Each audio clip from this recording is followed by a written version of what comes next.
Welcome. Happy Tuesday. How's everybody doing? Can you hear me? Audio looks like it's good, but I'd love to get confirmation. That would be awesome.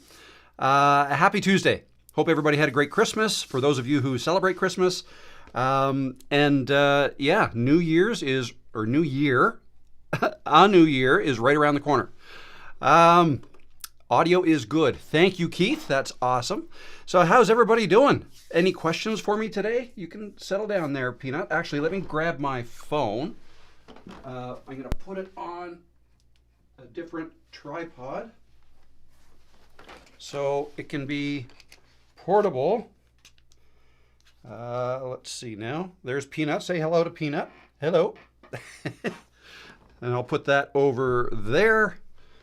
And all right, all set. Sorry about the technical difficulties getting started. I had my Ecamm Live all messed up, and I noticed Lori's here, so you probably know why. Last time I used Ecamm was last night or yesterday in the group session that we had, and I had things all messed up, so I had to fix that. And but we're all good now. So, what are we going to do today? I put a poll question up there. I never put out a video yesterday. The last video I put out was 8 days ago. So that's a long time for me. And I wasn't sure what to do next. So I threw up some ideas there and are letting you guys vote on it. And let me see, where are we right now? Let's take a look to see what we've got here. So here is the chat. And here is the poll. So far, how to get more views on YouTube. That's what most people want, 37, 36, 37%. How YouTube will change you. Oh, that's third. If I were starting YouTuber over, okay, yeah, so what that title was going to be, I just put 3 dots. When I do a poll like this in YouTube Live, you can only have you can only use 35 characters for each option. So I had to shrink it down. So what I'm thinking the title would be is something like, and I've seen this title used before, or something like it. If I were starting YouTube over again, knowing what I know now, what would I do differently? Okay. That's what that one would be. So 32%. How to get more views on YouTube. It doesn't surprise me that that's what most people would like to see next. I can certainly talk about that. How YouTube will change you. That's interesting. What my friends think of my YouTube. Not many people want me to make a video of that. I have made a video about that, and I've talked about that a lot. So perhaps you've heard enough. So that's where we're at. We'll take a look at that a little bit later on.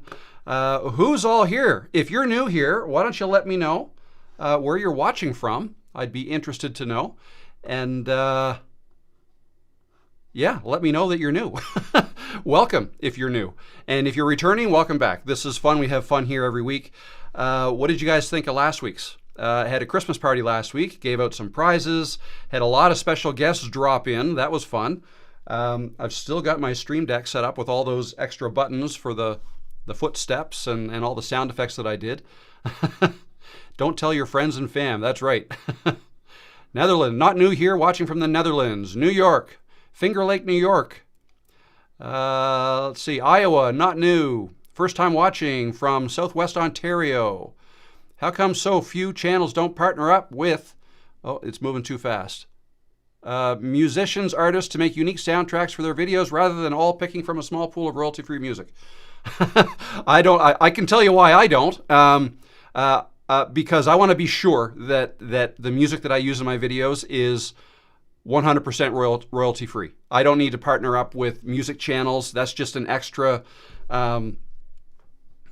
complication, if you will. I mean, if you know somebody who's in that business and you want to do a deal with them and they'll allow you to use their music in exchange for you plugging their music, then great.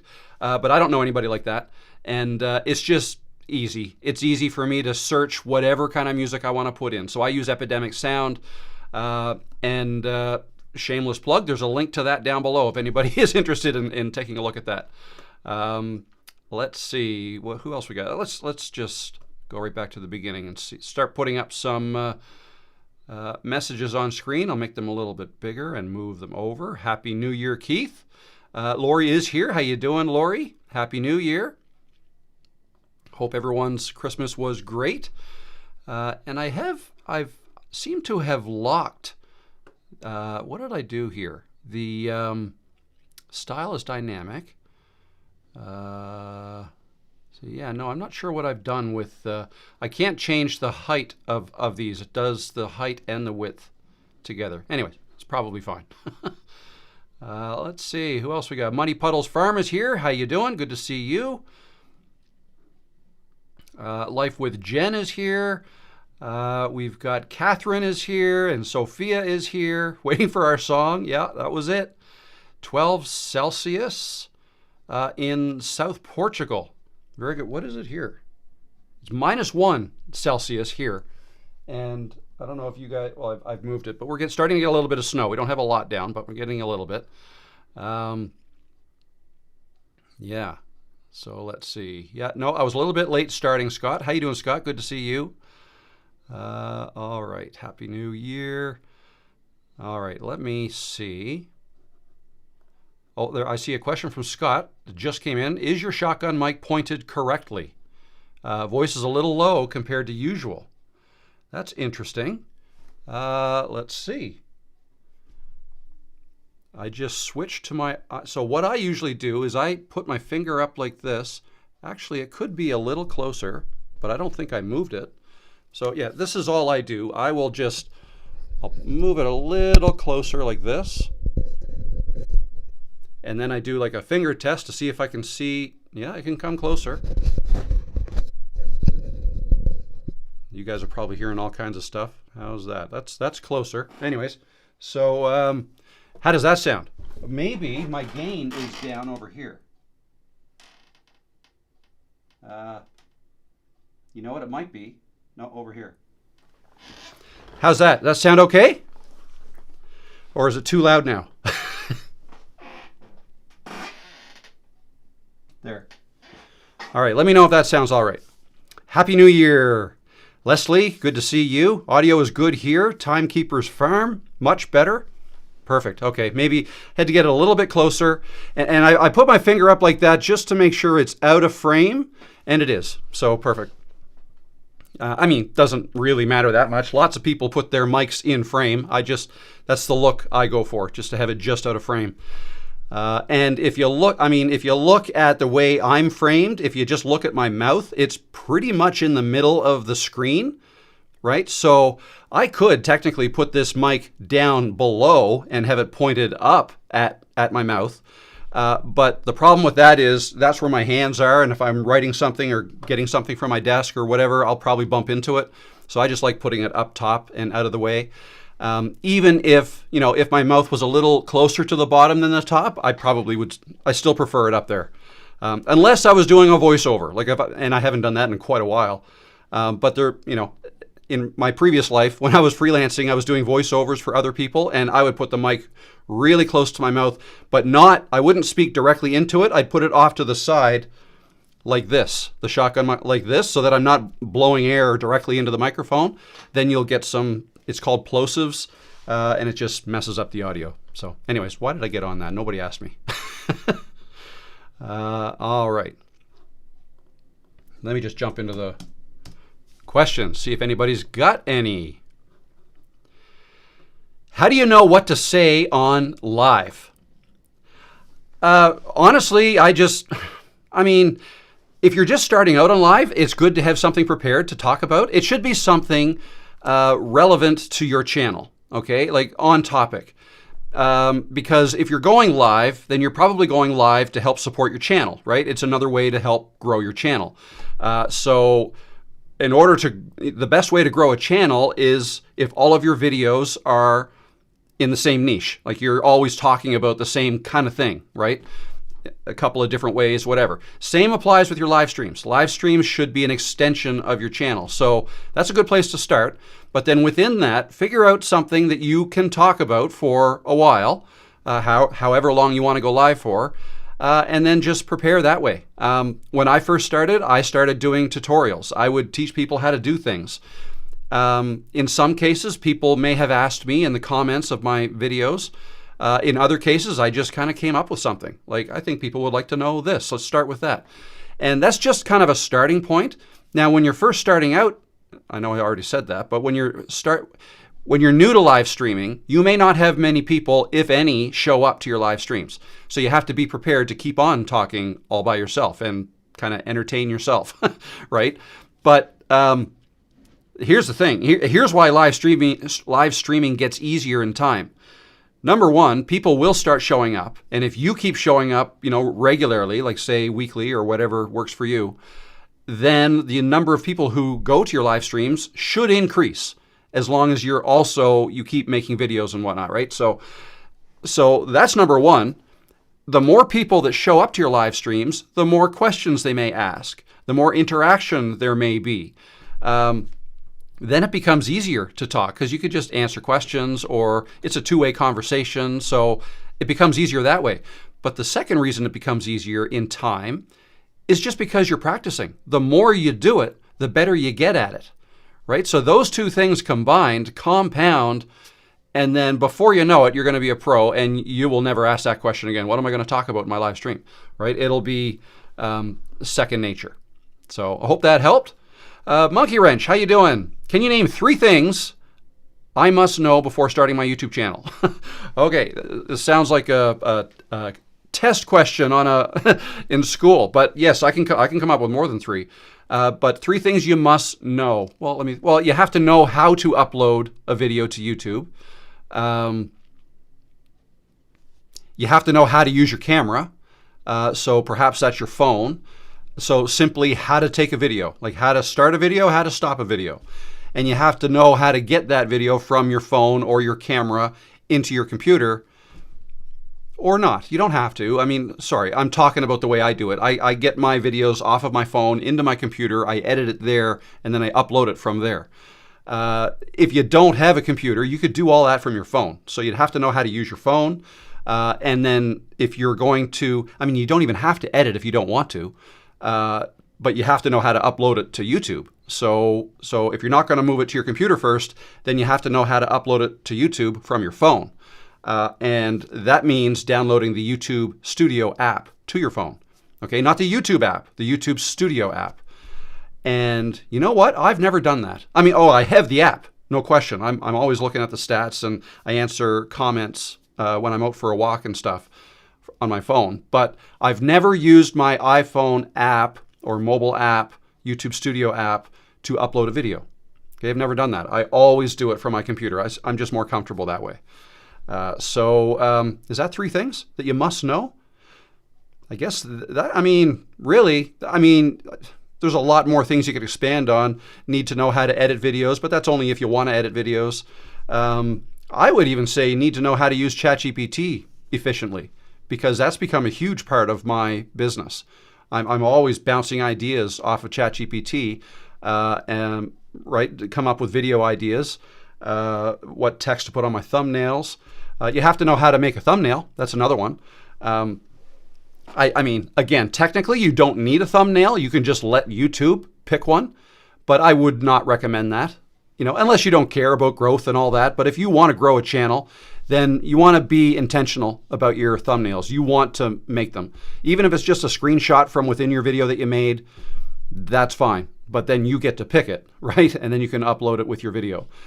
You can also put text on it. So I would even say, like, if I was telling somebody, okay, if you want to start a YouTube channel, you want to be successful at it, learn how to make thumbnails, I recommend you get a program like Canva. If not Canva, like, I would recommend getting Canva. That's the one I know.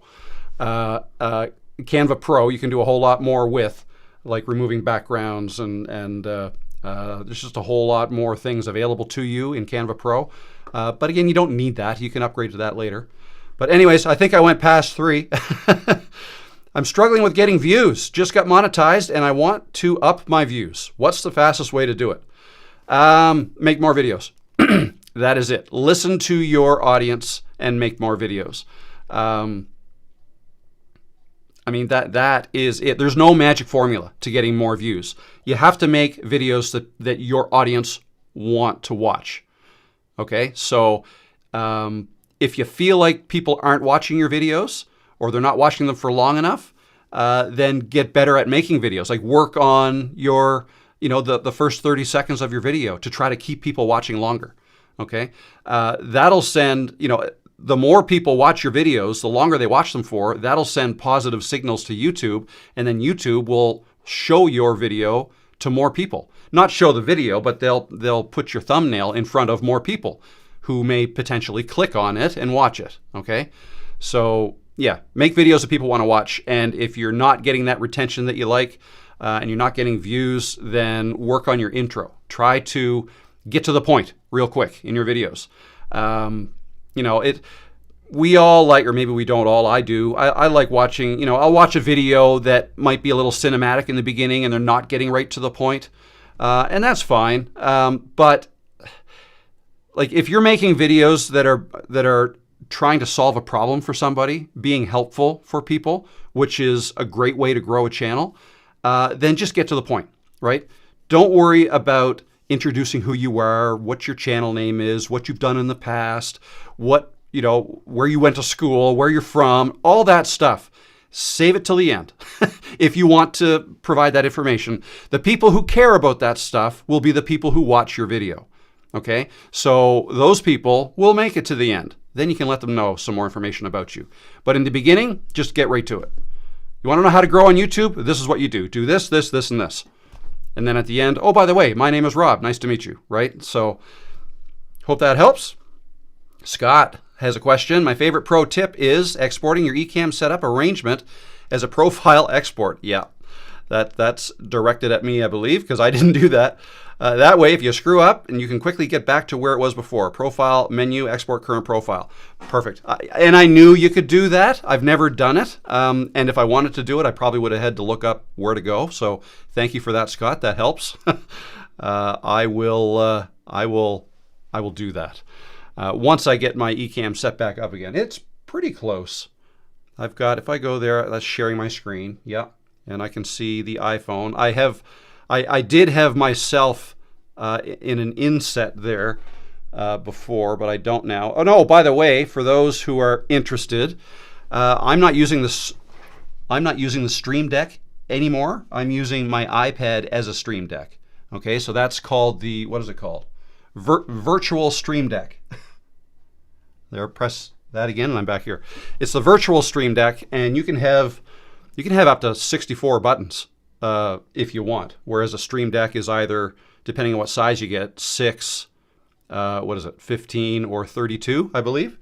64 buttons if you want. So, and as you could tell, I don't use anywhere. I'm only using these few up here, and then a super chat one down here. These are the ones I created for the Christmas live last week, and they're still here.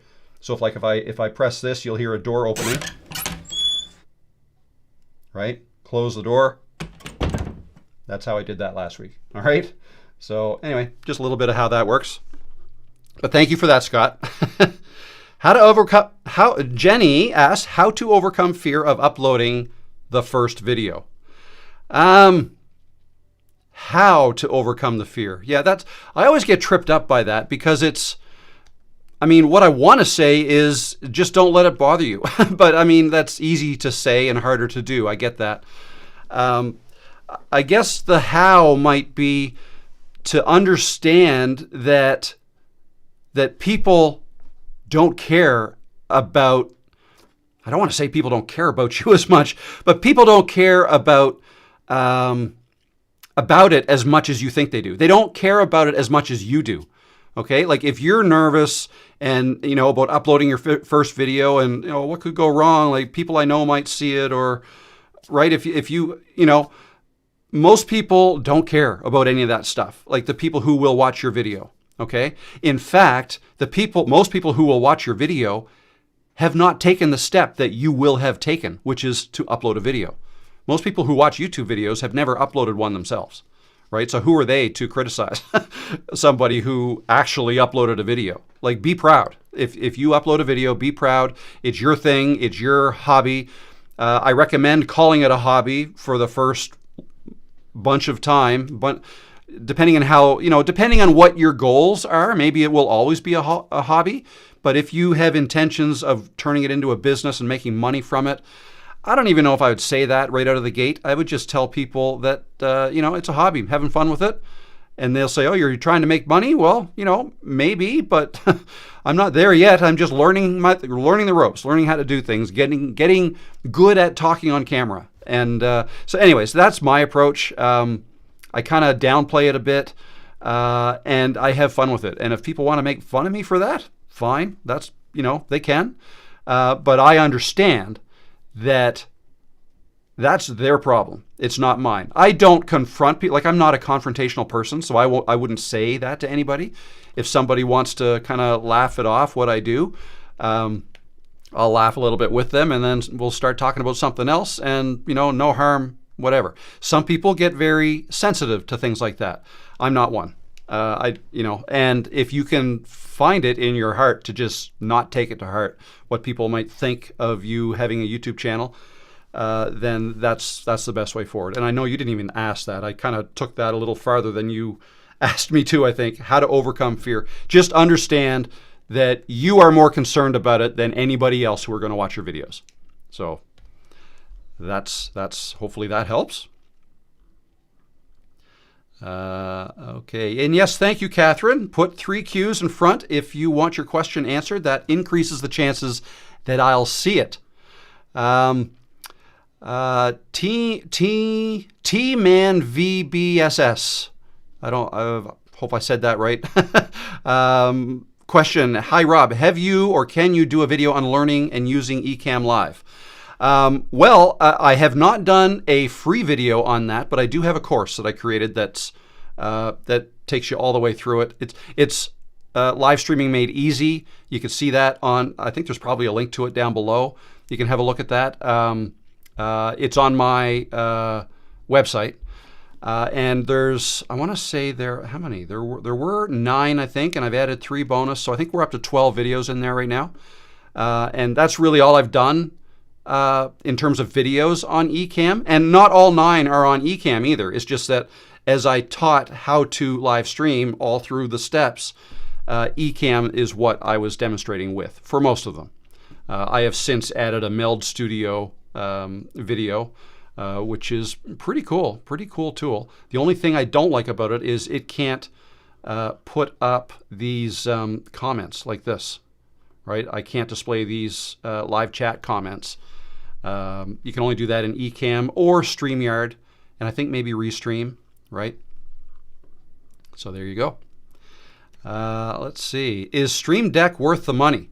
I'm glad I bought it. Actually, I've bought 2 over the years. I first, no, how did that go? I bought the extra large one, the 32 key one, and I loved it. But then I traded with my son who had the 15 one because I wasn't using all the keys. So I think, can't remember why that went down. Anyway, I gave him the big one and he gave me his smaller one, the 15. Yeah, I had the 32 key one. He had the 15. So then I had that. And I still have it here around somewhere, but I've unplugged it because I'm now using that iPad as a Stream Deck wirelessly. Like it's connected via the Wi-Fi in my house. So, and you can have more buttons with that. So that way, I mean, the way I would say yes, Stream Deck is worth it, but you know, maybe this Stream Deck mobile is all you need, right? If you have an iPad, or I think is it available for other? I mean, you could turn your iPhone into one. I wouldn't want to do that because I use my phone as another camera, but I have an iPad, so I use that. And I'm sure, I shouldn't say I'm sure, but I think it also works on Android devices as well. But with the App Store, iPhone or iPad, I believe it was $24.99 per year, right? But that's a lot cheaper than the physical device. So, and it works the same way. But yes, whichever way you want to do that, whether it's with the virtual one like I'm doing or the physical one, I think they're all worth it. Because if you're going to be doing live streams or if you're going to be doing live recordings, like you can use Ecamm Live to record as well. Like I could set up scenes, like if I wanted to demonstrate something on a screen or even on another camera, I can set up different scenes in Ecamm and then just be pressing buttons over here on the Stream Deck when I want to change views, or if I want to add a sound effect or play a video or toggle an image on screen, whatever you want to do. You can even turn lights on and off if you want. I've not gone that far with it, but it connects with like Philips Hue lights if you wanted to do that. So anyway, it's just a few things you could do. They say consistency is key. What does that look like? Showing up same time each week, length of videos, same setup, posting daily? Excuse me. I would say it means showing up pretty much like often. There is no hard fast rule as to how often. Oh, you know what? Before I answer this, I just remembered that I missed a super chat and I don't want that. There it is right here. I'll come back to you, Monkey Wrench. I am not very good at this, but let's go. Super chat. Move that up. Thank you very much, Graciela. I appreciate that. So happy New Year's, Canada and the whole world. Thanks for all the great content. Bye-bye. Oh, sorry. I thought you had a question. But yeah, it's 5 a.m. So it's already New Year's Eve in Australia. Yeah, not here yet. It's still the 30th. But thank you. I really appreciate that. Very kind of you. And I apologize. I am not good at looking at those. There we go. Monkey wrench. Okay, consistency. I would say it just means show up often. You don't have to be married to a specific day of the week every week or a specific time of day. I mean, it might help, but you know, if you're going to miss a day, then I don't think it's a big deal. Like I typically like to have a video out on Mondays. This week it didn't happen. Just too busy with other things. You know, there was a time that I was posting 3 videos a week, right? A year ago or like a year and a half ago. It was a busy time, and it was Monday, Wednesday, Friday. And if I missed, you know, if I would miss a day, let's say I missed a Wednesday, then one week it might be Monday, Thursday, Friday. And then the next week it might just be Monday, Thursday, right? Like, it just means keep showing up. Like, if you go silent for a month, then you're not being consistent. The more consistent you can be, the better. You'll be rewarded. People just will get used to when you come out with videos, even if it's subconsciously. Oh yeah, no, it's Monday again. Shouldn't Rob have a video out? Like, some people might think that way. So it's good to show up. As far as length of videos, I don't believe that consistency talks about the length of videos because I'm a firm believer in that's something you should experiment with, right? Vary the lengths of your videos. Try one at 20 minutes. Try one at 5 minutes. Try one at 1 minute if you want. Try one that's 45 minutes. Like, I mean, you will get to know what works better, what works the best in terms of length of time of a video, or you'll at least get a feeling for it. But then again, that doesn't mean you have to do it that length all the time. I think it's good to kind of change it up. I feel like the videos of mine that do the best are around 20 minutes, 25 minutes, something like that. Maybe, let's say 15 to 25 minutes, right? That's what I've noticed. But does that mean that's what all my videos are going to be? No. You know, I may come out with an hour-long video, and I've done that before, not very often, or a very short video, especially if it's a tutorial type video where I want to demonstrate how to do something. If I want to do that, then I'm always aware of, like, I start to think about, okay, if I'm looking for a tutorial on how to do something, then I want to be efficient with my time, right? I want to know how to do that thing quickly. And when I'm searching YouTube for a video that's going to help me, I'll choose a shorter one over a longer one, pretty much every time. You know, unless it's a creator that I see, okay, no, I really value this creator. I might lean a little longer than otherwise. Right, and just experiment with that kind of thing, with the length of time. Setup too, same setup? No. I mean, if you have a video do really well and it was a different setup, then okay, maybe that's good. That doesn't mean all of your videos should be that new setup from then on. I mean, maybe an increased percentage of your future videos should use that setup, or maybe every once in a while you come back to using that setup, might be a good idea. But every time, with every video, just try to see what's causing it to do well or not, right? And all these things. So there's nothing you can take notes about here, like this is how it works, this is how long your video should be, and all that stuff. All of these things are parameters that you should be playing with all the time. I continue to. So there you go. I'm curious about end screens. I haven't set them up yet. Do I need to change them every video, or should I? So what I find that works the best is just, like, I don't do anything in my video editing to create an end screen. I just set it when I upload the video. So for example, if I share my screen here, so this is let me just drag this over so you see. This is my YouTube studio, and if I go into my most recent video and I'll click the Edit tab, and you scroll down, End Screens right here, let me click on that. So what I've got here is I've got one video that's going to pop up here, and it's going to pop up at this location. And you can play, like, this is a mini video editor kind of, right? You can use your space bar to play this. Yeah, that's it. I will see you in another video. So where this black bar starts, that's when that will show up. So what I typically do is I will just have put a video there, best for viewer. Okay? What that means is I just want YouTube to decide what video should go there, and it's going to be a different video for every viewer, right? It's a video from my channel though, and that's over here. Like I've selected this one, best for viewer, allow YouTube to select a video from your channel to best suit the viewer, okay? Like if you're creating a series of videos where there's a part 1, part 2, part 3, and so on, then maybe you might want to, like if this is part 1 video, then maybe you want to put a link to the part 2 video right at the end, right? For example. But I rarely do that. And to me, that's, you got to think a little bit for that, right? And the bottom line is YouTube is going to do the best it possibly can to keep viewers watching YouTube videos for as long as possible. So it's in there because they'll make more money, right? So it's in YouTube's best interest to put something there that they think that viewer wants to watch next.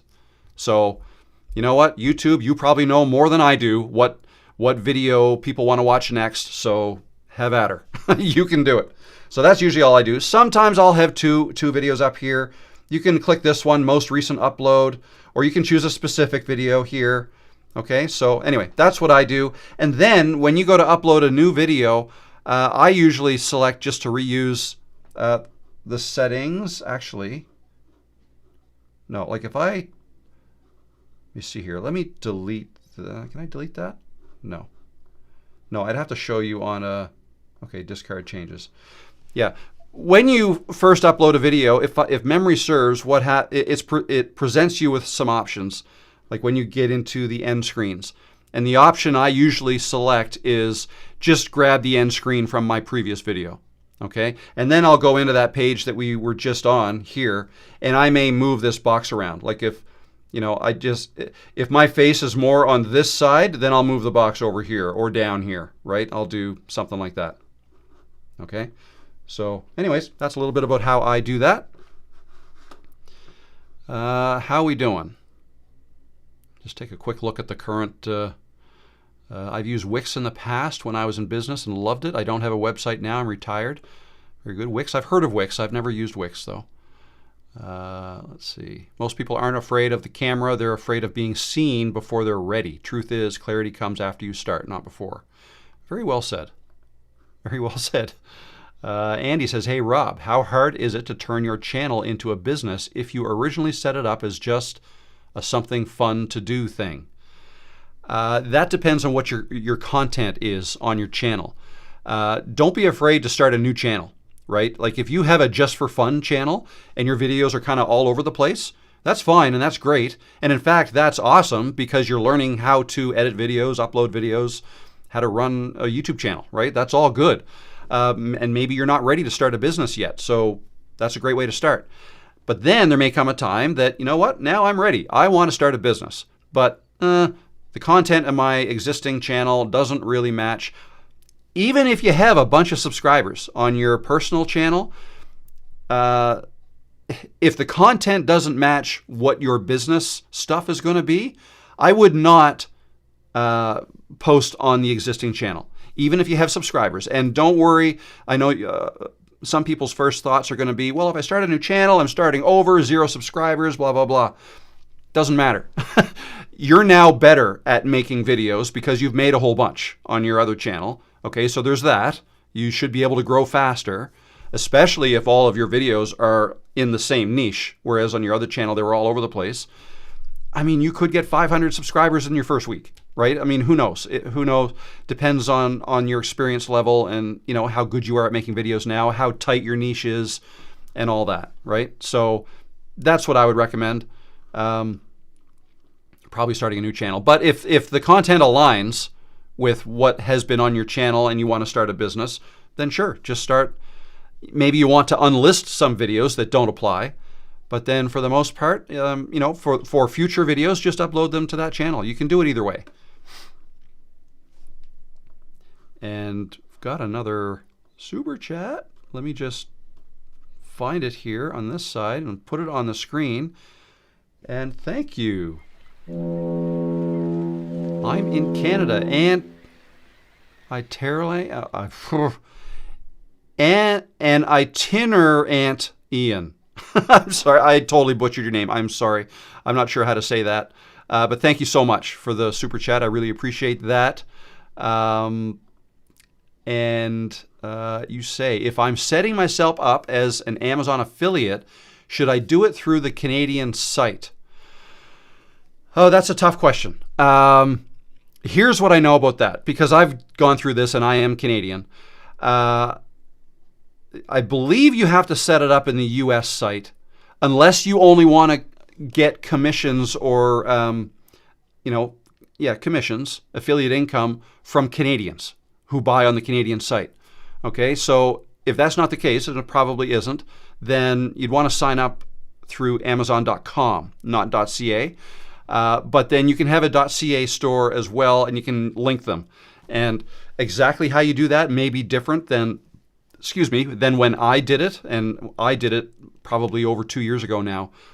So yeah, I can't really get into the details of that because I'm probably going to get them wrong. That's what I do. Like if I want to share an Amazon link, I have to make sure I go to the Amazon.com store, copy the link, and then I can paste it in my descriptions or whatnot. And then I'd be eligible for commission if somebody clicks that and if they then buy something on Amazon. Good question, though. It's good. And thank you. All right. Here's a question just came in. You mentioned in one of your videos you created videos in the past. I can tell you have video skills. You interested in a collab of some sort? Well, I can't say that for sure right now. I'm pretty busy with stuff going on right now, but I appreciate that. And in terms of videos I've done in the past, most of the stuff I did before my existing channel, this channel here, was like tutorial type videos without me in them. I used to make how-to videos, how to use software, basically. So a company would come to me, we own this software. We want a whole bunch of tutorials created for how to use this. Can you make them? And I could. That's what I did. I'd use my voice. I'd do voiceovers for those, but never my face. And some people would ask me, I want you to do a video with your face on screen, saying how wonderful our software is. And I've never done that. Like I didn't want to get into that because then I'm endorsing something that, I'm not really endorsing it. I'm just being hired to help make videos for them. So I didn't want to get into that. And also knowing that eventually I wanted to start my own YouTube channel with my face in it. And I didn't ever want to get to a point where, now somebody might find an old video of mine where I was saying how wonderful some software is and it's since gone bankrupt and whatever, right? I didn't want to get into that. I wanted to keep my options open. So there you go. Yeah, asking Rob to collab. I love the self-confidence. Hey, that's good. That's good to have self-confidence. That's, some people will say yes. I can't say yes right now, but, good on you. Keep asking people. What's the importance of waiting 24 to 48 hours after uploading before you let it go public? That's not important at all. At all. Some people have said that. Many people have made videos on that. You have to wait. Give YouTube 24 to 48 hours time to figure out what your video is all about. No, you don't have to do that. YouTube can't figure out what your video is all about until you go public, because their testing starts when your video goes public, because their testing is on real people and how they are reacting to your video. YouTube doesn't make decisions on how good your video is or who it's going to be for. Like all that stuff doesn't really happen until your video goes public. Okay? People watching your video kind of makes the decisions. They are the ones that decide how good your video is or not by whether or not they click on it, whether or not they watch all of it, or do they leave right away. These are the things YouTube measures, and they can't measure those until your video is available for public consumption. So I've made a video on a Monday morning and come back here, edited it, and then posted it, go live right away, and had it do amazingly well. Okay. On the flip side, I've done videos and scheduled them for 4 days later, and they've done horribly. There's no correlation. Okay. Whether a video does well or not has nothing to do with how long you leave it in YouTube's system before you go public with it. So I hope that helps. Good. Keith successfully downloaded the Stream Deck app to my Android tablet. Awesome. Have fun with that. Good luck with it. Thank you, Sophia. 258 people, 250 people. Wow, this is a good one. Lots of people. Thank you, guys. Let's do a little check-in on that poll. See what you guys want me to make next. Is it still the same one? It is. How to get more views on YouTube. Almost half of you, 44%. And then if I were starting YouTube over, I'd do this. Okay, maybe those are my next 2 videos. Cool. All right, we'll let that run. 205 votes so far. Very good. All righty, let's see what else we got now. Let me take a quick drink of my orange flavored water.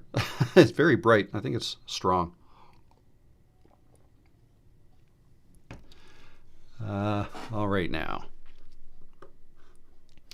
Oh, don't mean to beat a dead horse, but which virtual stream deck are you using again? I like the iPad interface idea. Is it from the Apple App Store or downloaded from a website? I downloaded from the Apple App Store. Okay, virtual stream deck. Oh, a super chat from Russ. Oh, yes, Russ Rocking. Thank you very much. Russ Rocking Oregon. Is that right? OR? Appreciate that.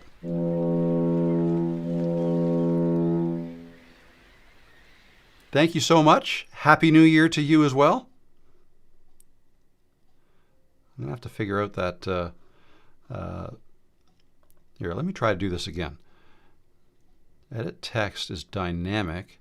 Text box shrink. What if I select that? No. Oh, yeah, that was it. There we go. Now I can change the aspect ratio. Perfect. Let's put that there. All right, and I can do other things too. I can, why don't we, so the background is white. Background is a color. I could go none for the background. Oh, that's a little harder to, that's a little bit hard. I can go with a gradient color. That's kind of neat. We can go the other way with that. Anyway, I'm just playing here. I shouldn't, here, let's go back to color. Oh, motion, you can do motion as well. Motion, what does that mean? Is it moving around? Yeah, it is. Okay, that's a bit much. Let's just go solid color and leave it at that. All right, sorry, just playing. Yeah, playing with Ecamm Live.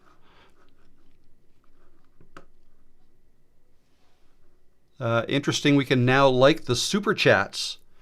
You can now like the super chats. Can, oh yes, I see you can. That's what I should be doing. There, oh, and I can heart it. Well, let me do that. Let me heart these. Heart that one. Heart that one.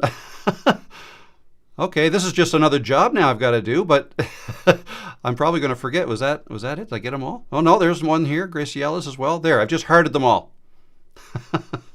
Don't know what that means or does. It's all good. It's all good though, I would think. All right. You can even comment on a super chat. Oh geez, I'm learning all kinds of things today. Still confused about a short strategy for growing a channel. I think when the shorts feed to your long form video or live stream replay videos, then it's fine on one channel. So yeah, this is a popular topic and it can be confusing. And also there's a lot of opinions, okay? Mine's one, okay? I've got an opinion about this and I'm not saying I'm 100% right because who knows, right? But from my experience and what I've seen, this is the way I believe it works. And it kind of makes sense if you think about it. Like, try to think these things through logically. First, you have to decide what kind of channel you want, primarily. Long form videos or short form videos, okay? That's number one. And for me, that's long form, okay? And I believe most people who watch my videos, it's long form. Okay, I could be wrong. In fact, that might be another poll, a future poll question. Okay, now, when people say don't put shorts on your long form channel, like don't mix both on the same channel, the reason they're saying that is something that you do have to be aware of and watch out for. If you have a long form channel, you've got long form videos and you're growing, you're not huge yet, but maybe you have a couple hundred subscribers, let's say, for example, or whatever you have. Then you put shorts on the channel. If those shorts align perfectly with your content, and to me, that means the best way to do that is to use something like Nexus Clips to get clips out of your long form videos, right? And take little snips of that, and that's a short. Upload that, and then it's exactly the same content as your long form, and that can be used as branding, right? People who already watch your long form content may see one of your shorts when they're in shorts viewing mode, but they are already long form video viewers because that's how they found your channel in the first place. Okay, that's the way I think about it. But the danger that you want to watch out for is if you have a smallish long form video channel and you make a short that doesn't align well with your long form video. Let's say you saw something funny in a short and you decided to redo that short in your own comical, funny way. Maybe it's a funny cat video or dog video or something. And you put that on your channel. It has nothing to do with what your long form video is, okay? You just put it on your channel. That's okay if your short doesn't do well. But if that short takes off, which it very well could, lots of people love watching funny animal videos, right? If that takes off, and by taking off, I mean it could get millions of views. And if you get millions of views, you're probably going to get a whole bunch of subscribers from that as well.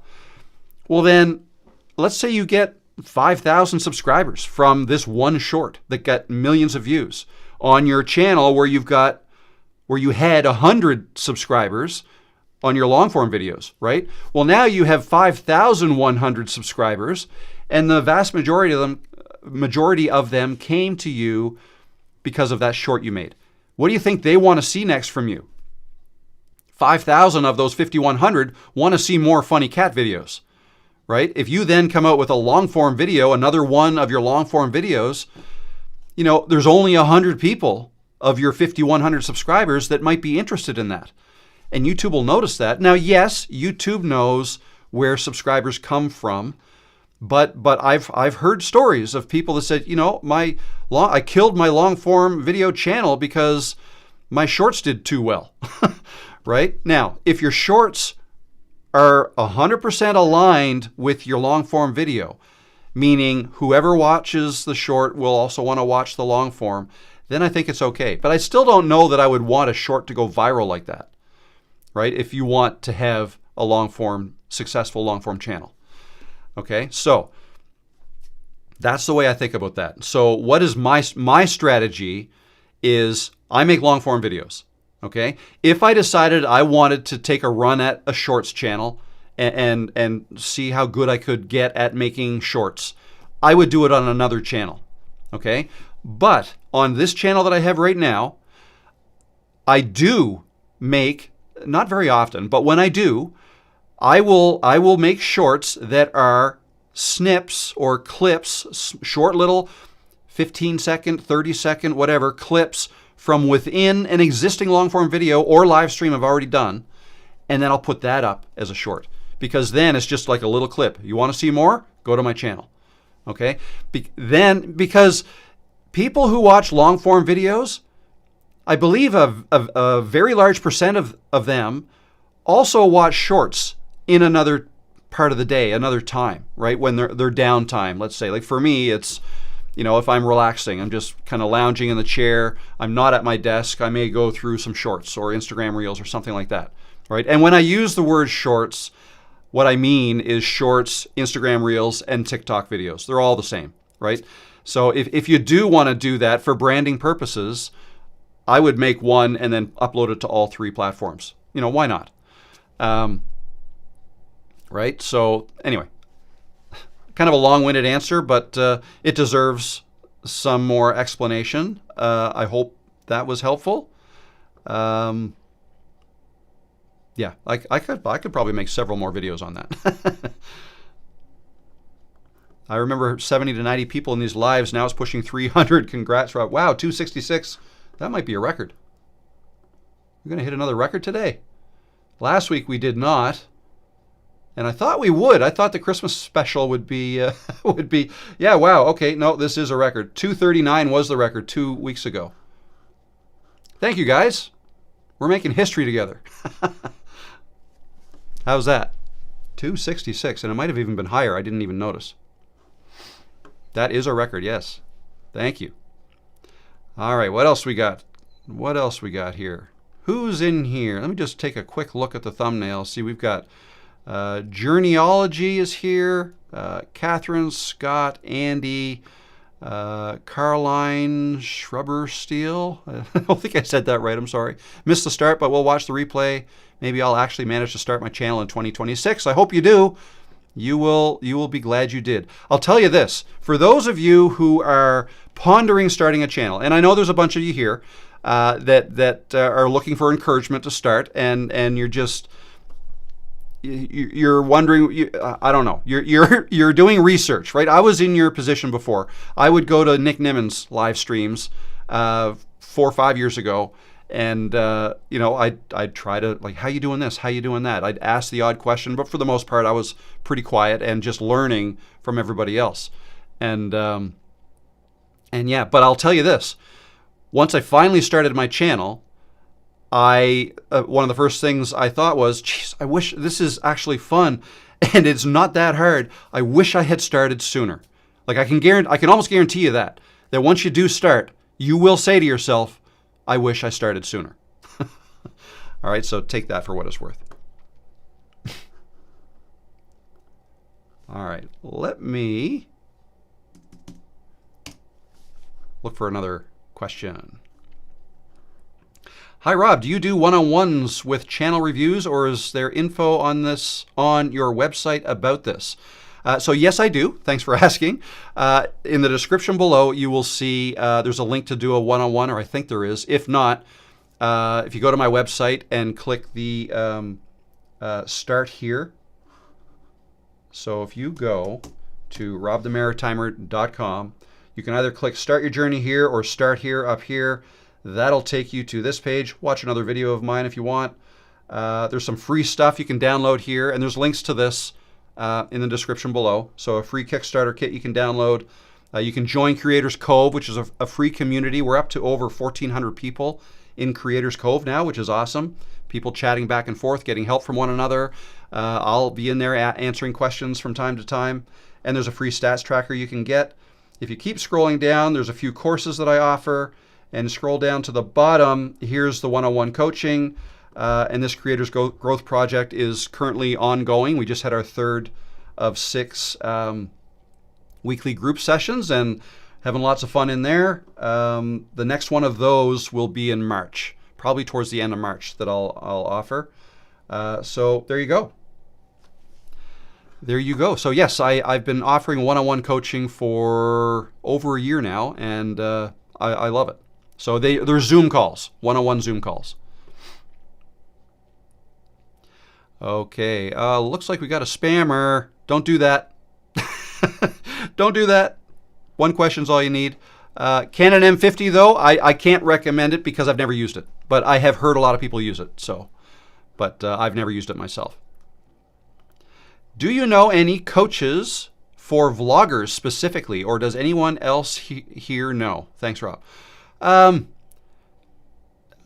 don't, specific coach for vlogging. No, I don't. I mean, I know of other coaches besides me. There's Alexa Serenoya, there's Ty Myers, Brooke Sears as well, and several others. And they would all have their specialties. But in terms of one that specializes with vloggers, one's not popping to the top of mind. So I can think on that though.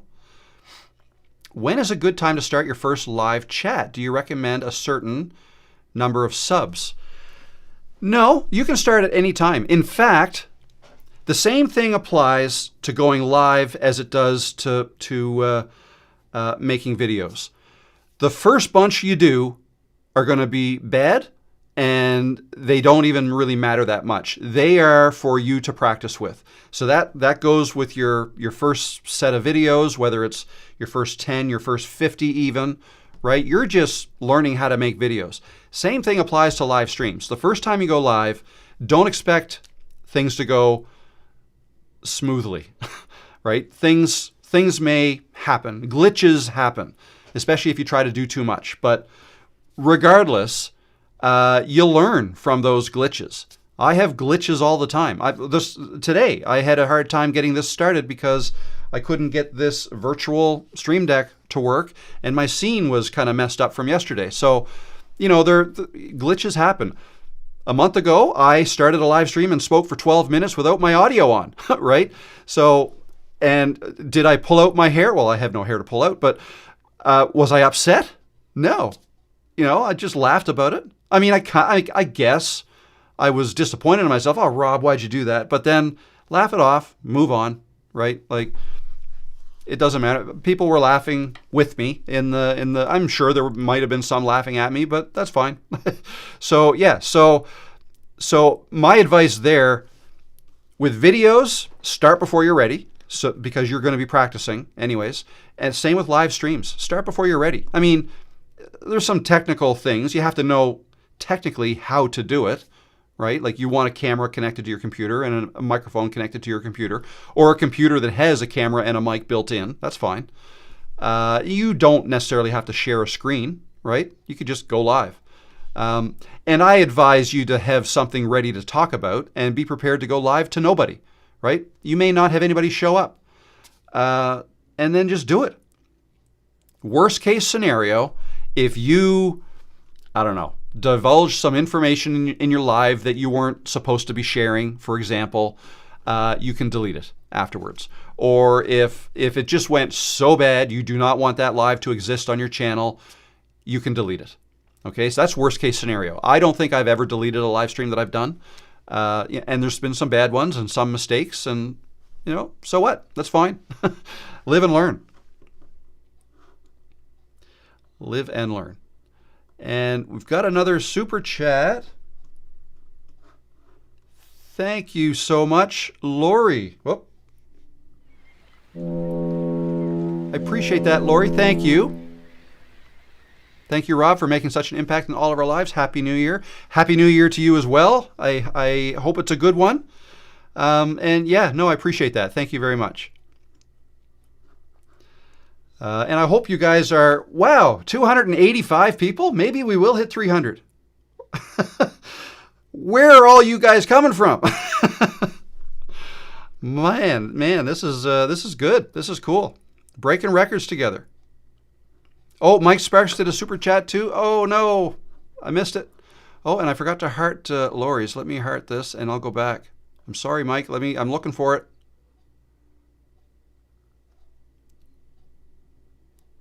Oh, there it is. There it is. Rob, Happy New Year, and thank you for all the help you have given us this last year. Thank you very much, Mike. Let me just try to find this. There it is, right there. Thank you, Mike. What do you guys think of my super chat animation? Is it time for an upgrade? I've been using that same one for like a year and a half, ever since I've been doing this. But thank you, Mike. I really appreciate that. Happy New Year to you as well. You've been also a long-time viewer. I appreciate that. All right. And thank you, Scott, for letting me know. And we've got Scott as well. I'm just bouncing all over the place here.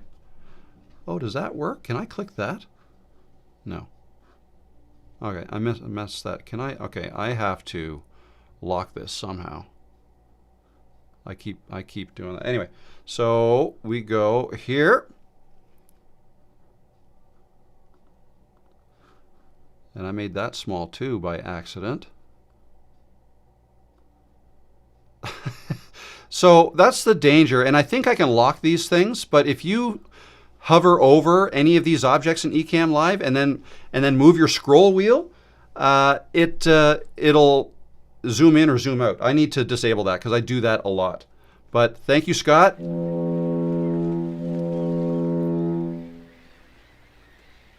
For the super chat. I really appreciate that.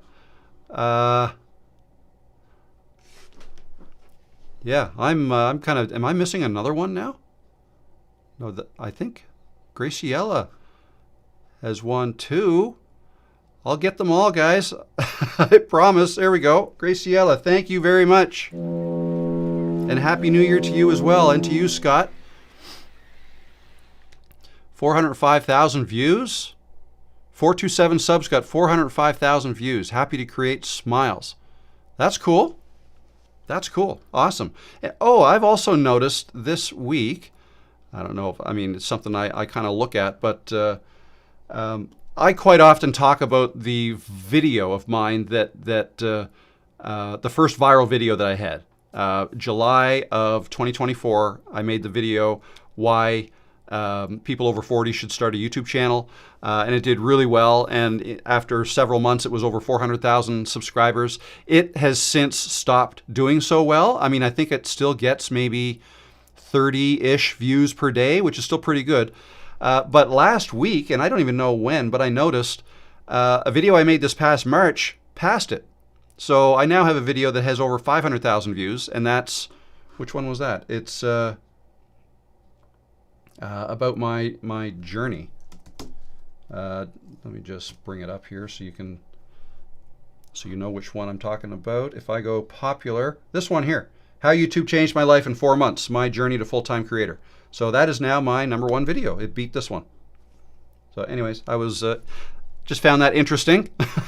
I talk about the one video but you know, it's just kind of got the ball rolling, I guess. And then, you know, other ones have kind of followed suit.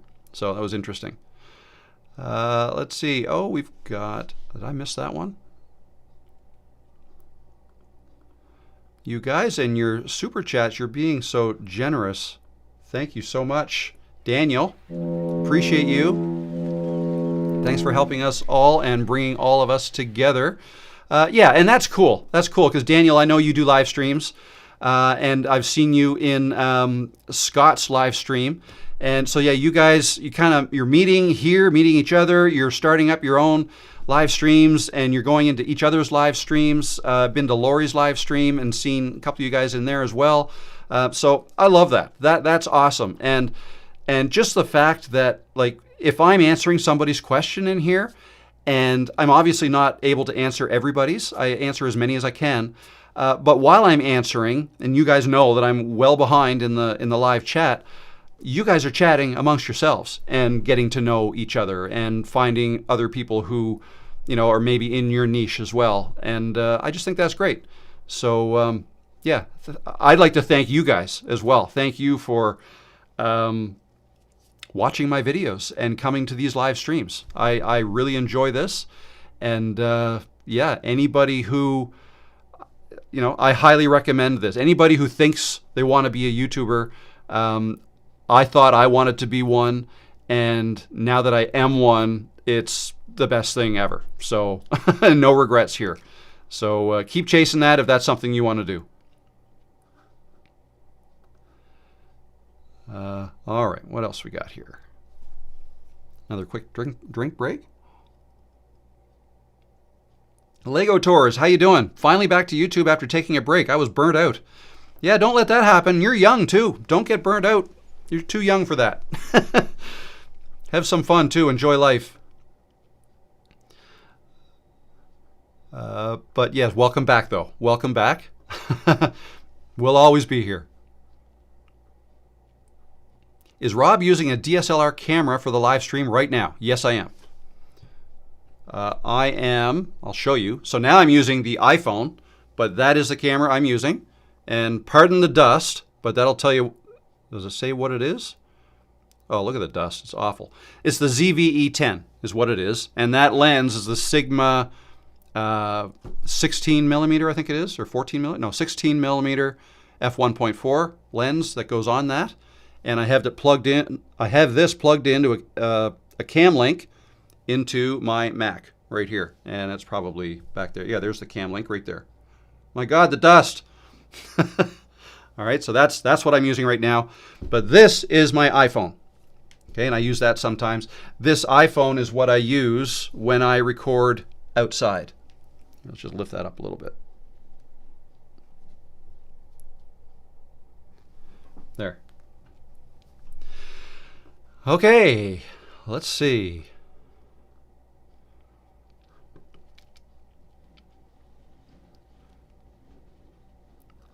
Let's see, what else we got here? How much have you invested in your equipment? Oh God, I would get depressed if I added it up. Too much. Well, let me say this.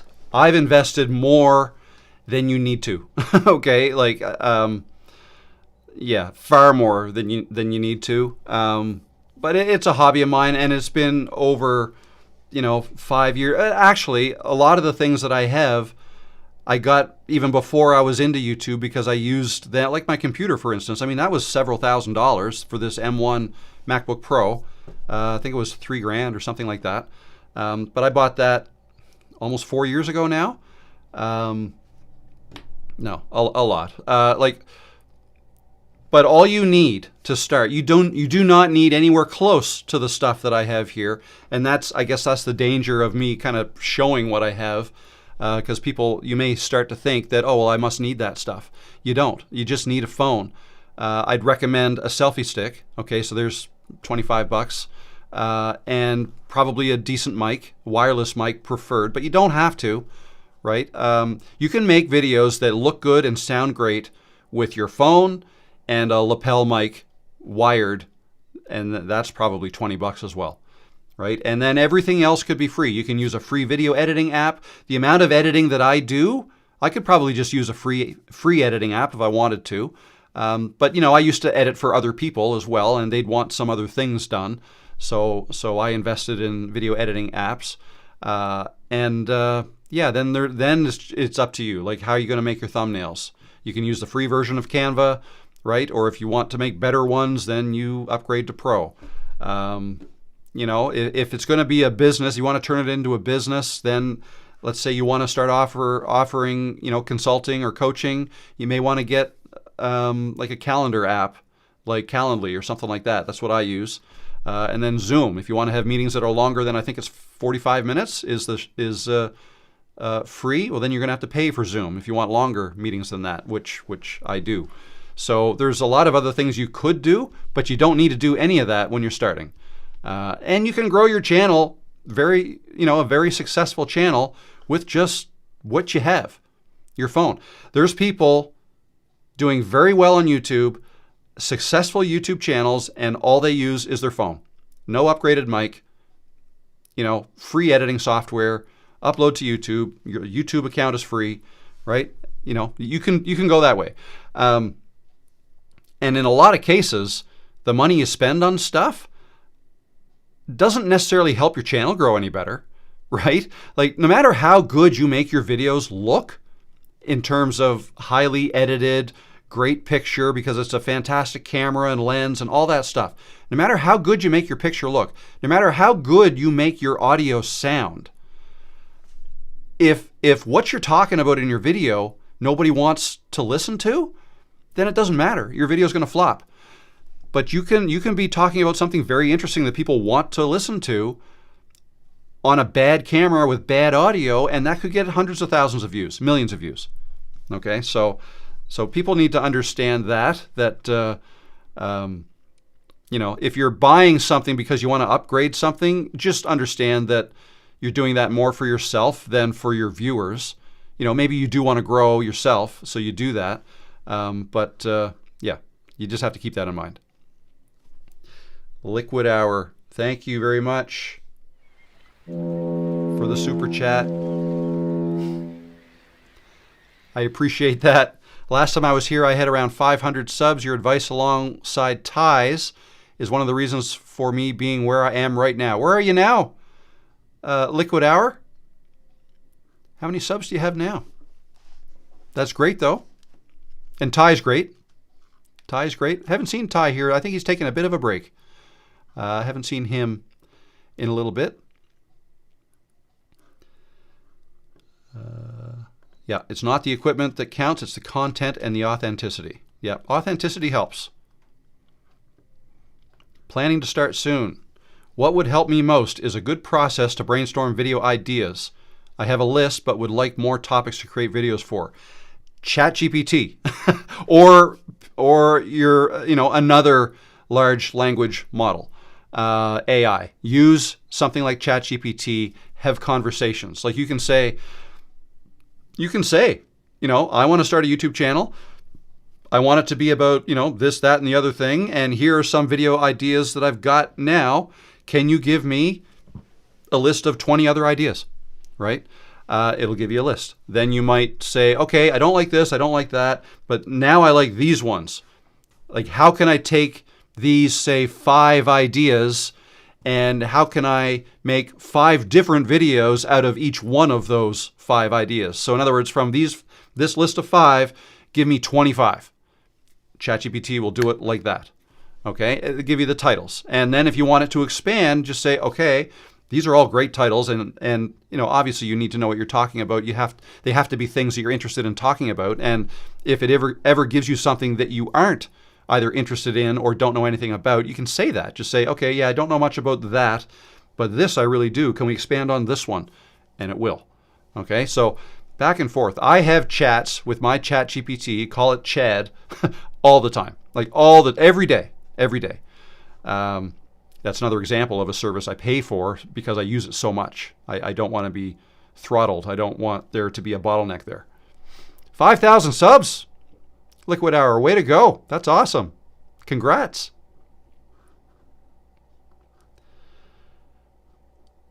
Do you have any editing shortcut tips or things you can't live without when it comes to editing? Have you hired any editors? Can you share your experience hiring editors? I've never hired an editor. I don't personally recommend that, even though I know some people do and some successful people do. But for me, and what I recommend is, you could end up spending a lot of money on video editors, and that could get expensive. I talked with somebody yesterday, and they reached out to somebody, and it was going to be like $150 to edit a video, and that might have even been on the low end. And if you want to make, say, 2 videos a week, that's $300 a week, and maybe more. That could get expensive. So I think a better way forward is to do it yourself, but just don't do much of it. Like you can get away with minimal editing. You don't have to put text on the screens. You don't have to cut every mistake out, every and ah. Leave some of those in.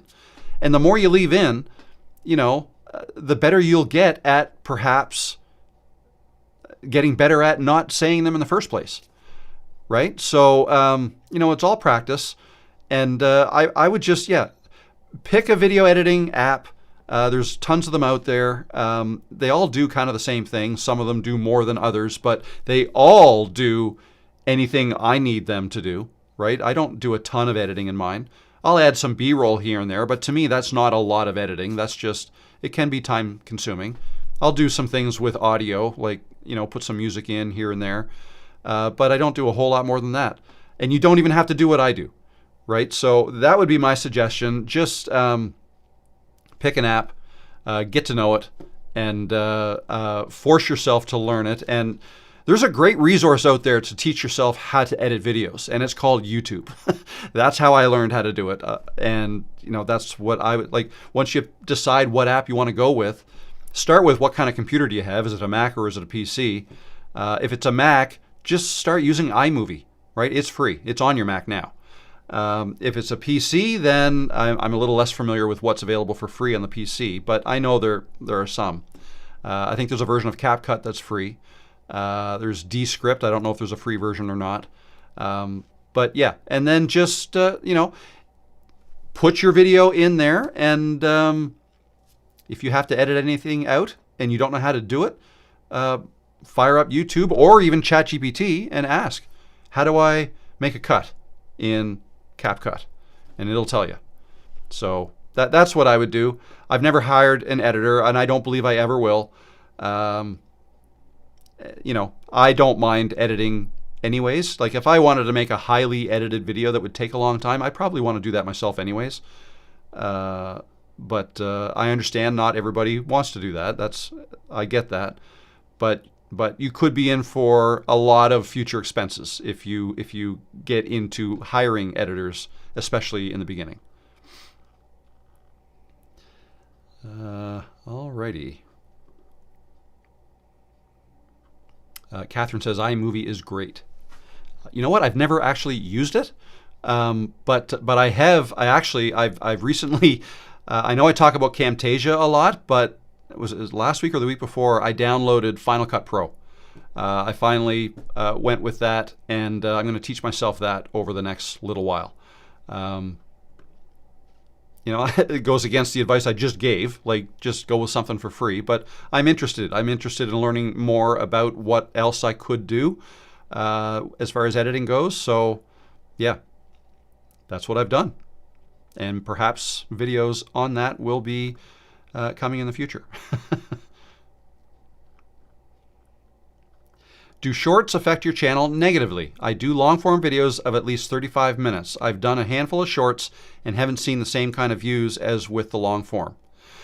Okay, you can't compare shorts views to long form views. They're not the same. You need like 1,000 times more views on a short to equal a view on a long form. Like, they're not the same at all. You have to decide what you want your channel to be. I talked about this a little bit earlier today in that I would be hesitant to make shorts much different than your longs.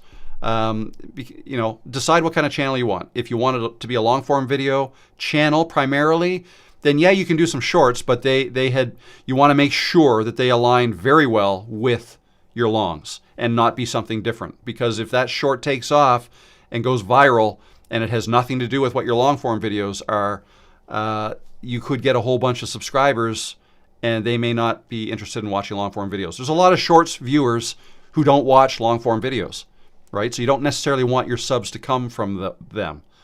Instead, think of your shorts as being a way to keep putting yourself in front of people who already watch your longs, in their downtime when they're scrolling through shorts, right? So that's the way I would think of that. And if you think of it that way, then they're not going to help. In fact, they're not going to hurt. They could help. They could help your channel. Just keeps reminding people that you exist, right? So, all right. Building a home ink. Rob. Yes. How you doing? I have a Nikon D5200. What camera would you recommend to upgrade so that I can continue to use my prime lenses? I'm not partial to Nikon. I can't help you with that. I am sorry. I have a ZV-E10 by Sony. I don't know that much about it. I don't mess with the settings much at all. It lives right where it is right now for me doing these live streams and my Zoom calls, and when I make tutorial videos, it's here, all set up, and I leave it there. If I make a video outside, I just use my phone. I just use my iPhone. So yeah, I don't even know what the Nikon D5200 is. But when you say prime lenses, that suggests to me you've got a lot of money invested in your camera, your lenses anyways. I'd probably go to YouTube and do a search, upgrade from, or even ChatGPT. What's the upgrade path from a Nikon D5200? But yeah, I can't add any more than that, sorry. Do you use one chat on ChatGPT, or you always use a new chat? Actually, what I typically do is I'll start a new one for a new topic, or the next, first thing in the morning, I'll start a new one, right? But like if I'm working on something specifically, I will make sure to get out of that chat and start a new one if I have a question about something else, and then I may come back to that. So yeah, I don't have just one continuous one. I do bounce around a little bit. Editing, there are lots of free options out there. Like Rob said, don't worry about perfection at the beginning. Get comfortable on camera and pick a niche you are passionate about. Exactly. Well said. Highly edited videos are on their way out. People looking for more authentic connection. 100% agree. I agree. I don't know if they're on their way out, but not as necessary. And they're harder to make highly edited videos, right? Can you provide your video call coaching prices again? Definitely interested here sometime soon. So yeah, it's $245 for an hour, or for 50 minutes actually, is what I charge for a one-on-one call. And you can get more information on, I believe there's a link below, or just go to robthemaritimer.com and you'll see it there. And you can book your time and day that works for you, and then you get sent to a payment page. You make that payment, and then we'll have a chat. All right. Where do you get the music you use in your videos? I get mine from Epidemic Sound. I have an account with Epidemic Sound. I've been with them for, I think, close to 2 years now. There are several. Audio is another one. Storyblocks is another one. There's several, but I like Epidemic Sound, and I do have a link for that below that'll give you a discount if you're interested. But yeah, I don't want to take the chance of using music that I'm not allowed to use, so that's what I use. You could also use like YouTube, the YouTube library. There's some free music you can get from there as well.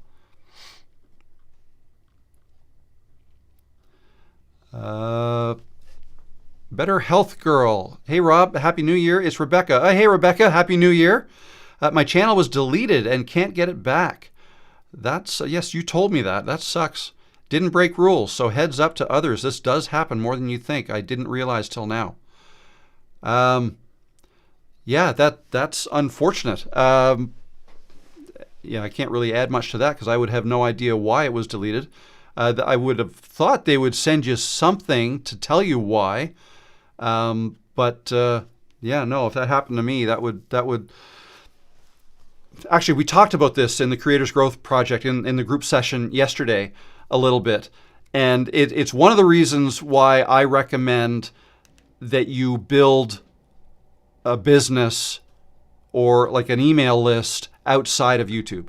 Okay. Instead of relying on YouTube. Like, we all love YouTube, but this could happen, right? It happened to Rebecca, or, who's to say YouTube's going to exist forever as well, right? So instead of putting all your eggs in the YouTube basket, I think it's prudent to have an email list outside of YouTube. And the way you do that is by using lead magnets and a form. Okay, so what I do, if I share this here, so this is my channel. If I just go to any one of my videos, I'll just pause it here, and then, so down here, so I have a link to my website, okay, some free resources here, and there's the link to book a one-on-one call. But if I were to click one of these three things here, let's click this YouTube Kickstart Kit, that takes you to a landing page, okay? This is a landing page. This YouTube Kickstart Kit is something I created with the help of ChatGPT to help organize my thoughts, my information, but ChatGPT is wonderful with organization. And used that. I then used Canva to create the PDF. So if I go to my Canva, and that would be in here, this one here, yeah, 1 of 16. If I go here, there it is there. So I created this, and it's like a 16-page thing, right, with a checklist and some helpful tips, okay? So I created it here. Most people think, or not most, I shouldn't say that. I don't know if most people think that. But a lot of people think Canva is only good for making thumbnails and images. Well, you can make PDFs as well. When you go to share it, you just, click download. If I want to download this, you can select up here, not a PNG, which is an image one. I could download a PDF, standard, okay? And then I've got the PDF. And then I can upload it to Google Drive or wherever. And then what I do is I have a mailing list set up. Now I use Kajabi. You may use Kajabi's not that cheap, but it does more than just mailing lists. It's a website, my community, and courses, everything. But you could sign up with like MailerLite or Kit.com or MailChimp.com, any of those email list building services. And then when people fill in their name and email address and click yes, send me the kit, their email address goes into my list with whatever service I use. Okay, I'm building an email list. Now, what do I do with this name and email? I may set up an automatic autoresponder email. Like when somebody clicks to download that, they will get an email that I pre-wrote, and it gets sent to them automatically with instructions on how to download that kit. Okay, and I could create several emails that will go out every couple of days or whatever. You can set that up. Or you don't have to do anything with it. If you just want to start collecting email addresses and building your list, that's the way to do it. You don't have to send any emails except for instructions on how to download it, right? And then at some point you may have something to offer. Maybe you build a course. Maybe you write a book. Maybe you build an Etsy shop and start selling stuff there. And you want to let people know. Well, you've got an email list. You can start letting people know. And furthermore, if something ever does happen to your YouTube channel, you have a list you can go to. Like if this happened to me, what I would do if I, for whatever reason, lost my YouTube channel, something else that could happen is it could get hacked, right? People can hack into your account and take it from you. And what they typically would do is they'll start doing something illegal or against YouTube's policies enough that YouTube, deletes the account. Through no fault of your own, it's the hackers that did it, but still you lose your account. So if that happened to me, I would go to my email list. Well, actually, first I'd probably set up a new channel. Then I go to my email list and I'll say, oh my God, guys, my channel's gone. Please go here. I'm going to rebuild it over here. And I've got backups of all my videos. It would be a big time hassle, but recoverable. So anyway, not sure if that helps you, Rebecca, or not, but just that's more for everybody that it's a good thing to be aware of. Be careful. And hopefully that never happens. And I hope you're able to rebuild that, Rebecca, either with a new channel or if you figure out how to get that back, would be great.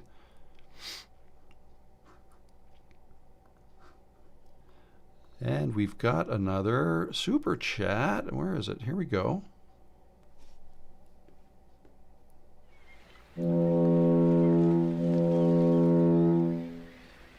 Thank you, John. I really appreciate that. John Poublon, 798 super chat.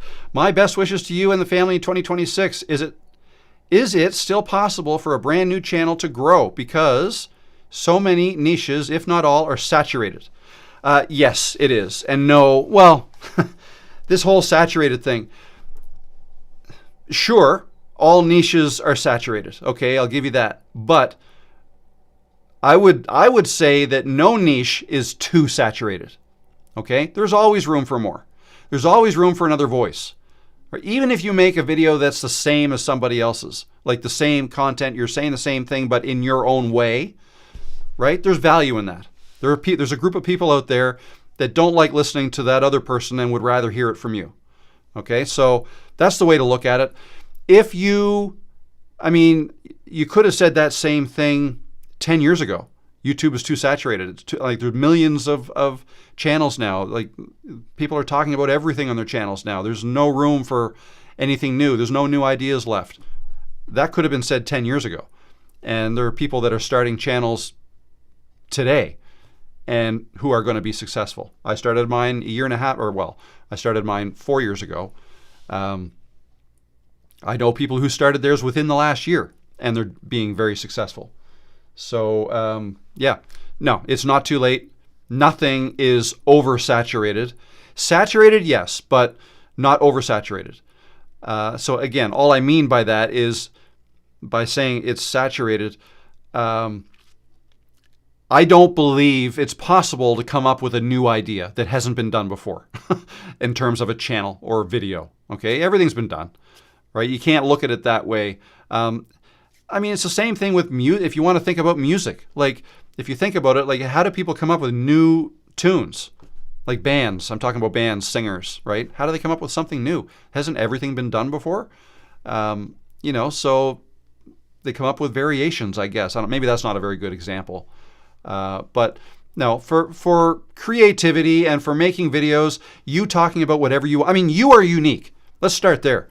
You're unique. I'm unique. Right? There's not another one of me. Not that I know of. Right? That's a joke, but everybody is unique in their own way, somehow, something that makes them different, something that makes them somebody that other people want to listen to more so than others, right? Everybody has something to give. It's just, you just have to figure out what you want to give. Not what you can give, what you want to give. Start there.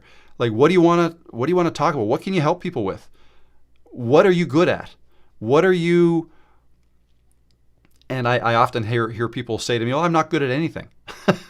To that I would say, yes, you are. You are good at something. Think about what you would talk to your friends and family about. Like, let's say you're going out Friday night. Let's say you're going out for New Year's Eve and you're going to be with a bunch of people, friends or family or whatever.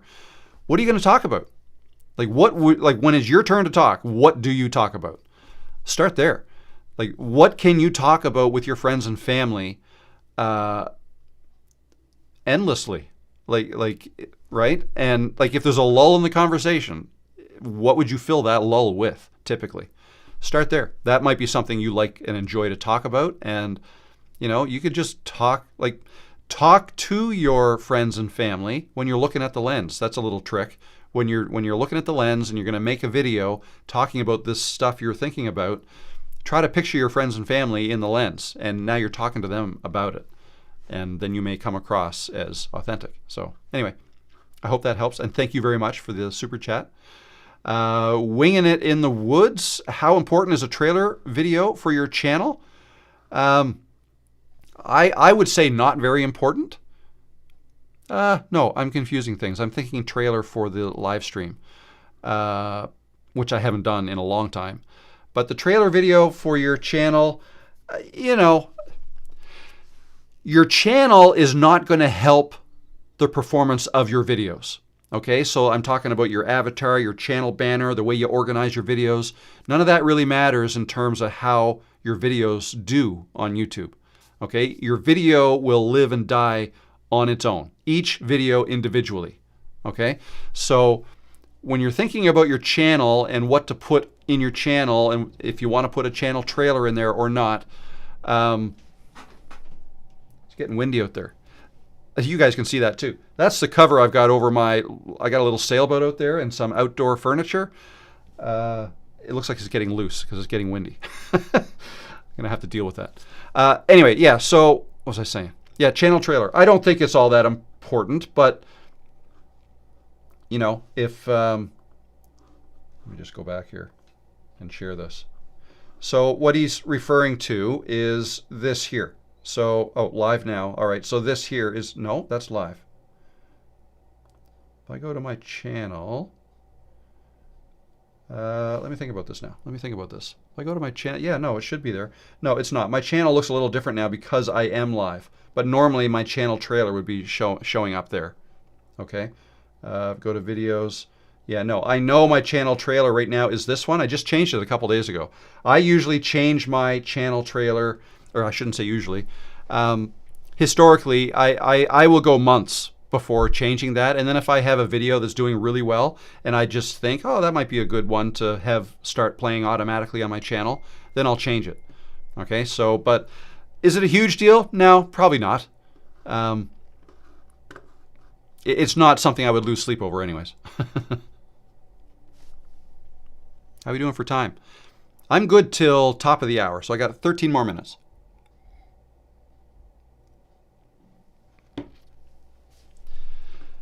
Alrighty.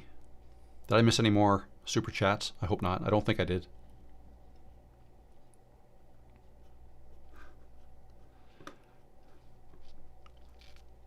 All right. Oh, that's good. I live stream lawn bowl tournaments. That is a unique niche that's not saturated. Do you play a sport? Start there. Interesting idea. Yep.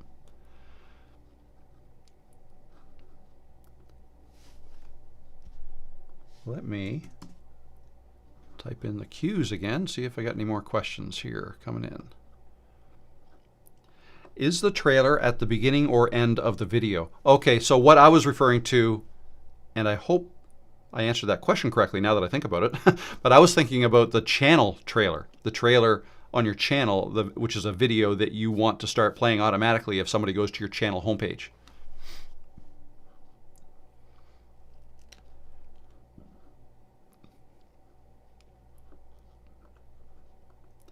Rob, is this member after party week? No, there is. I put a pause on the members after parties a couple of weeks ago. So there is not currently one scheduled. We'll have to see when that will be. Maybe I'll do another one in January sometime, but there's not going to be one today.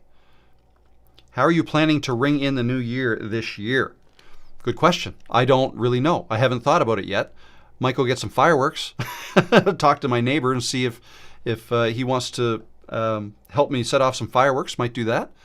I'm not sure yet. What about you guys? What are you guys doing to celebrate the new year?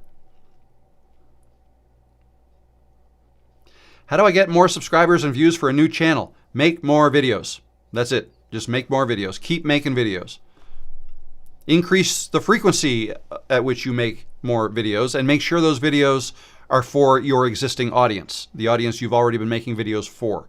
That's the best way to grow.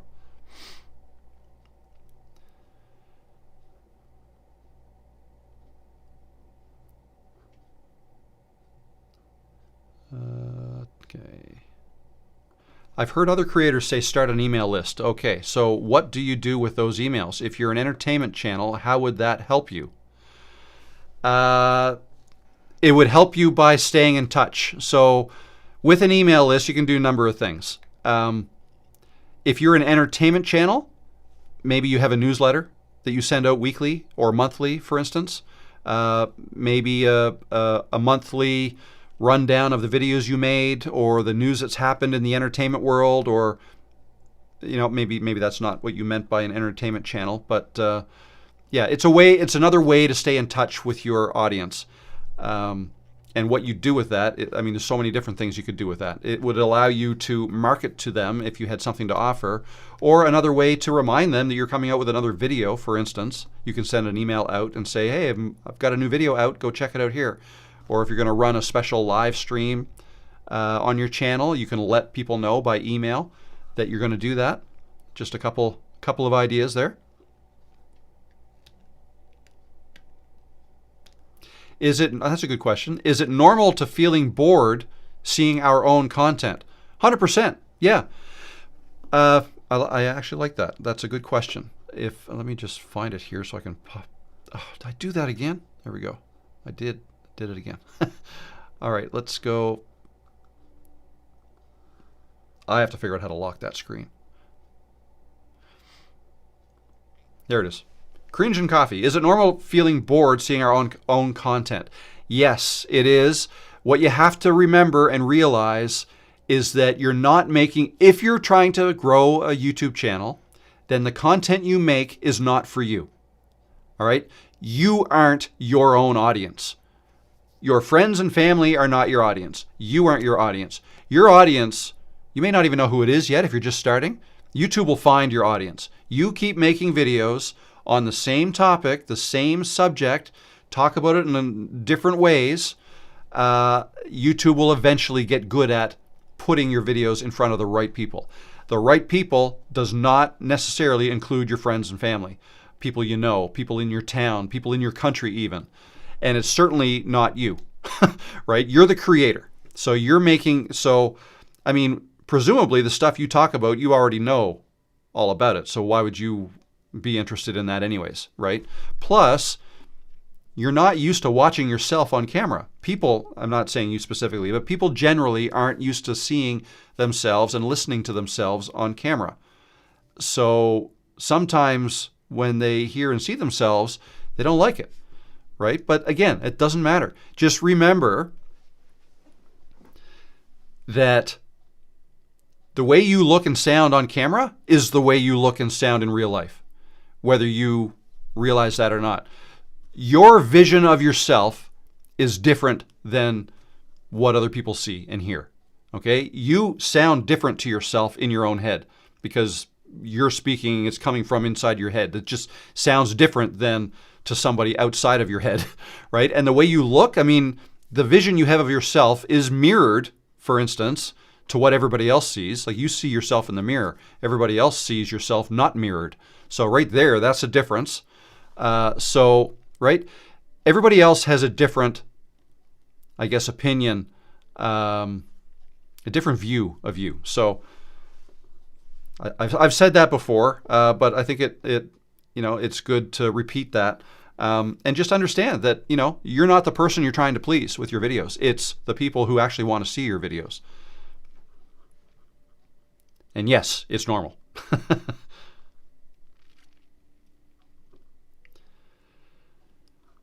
Alrighty.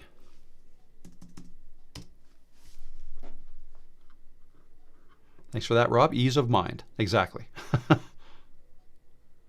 How do you easily tag someone to answer their chat question? It's not really that easy. So I'm looking at the live chat here. If I go back to my phone here. So I'm looking at the live chat here coming in. That's coming in live. Meanwhile, I'll have to go over here and try to find it. And then this is Ecamm Live on my laptop.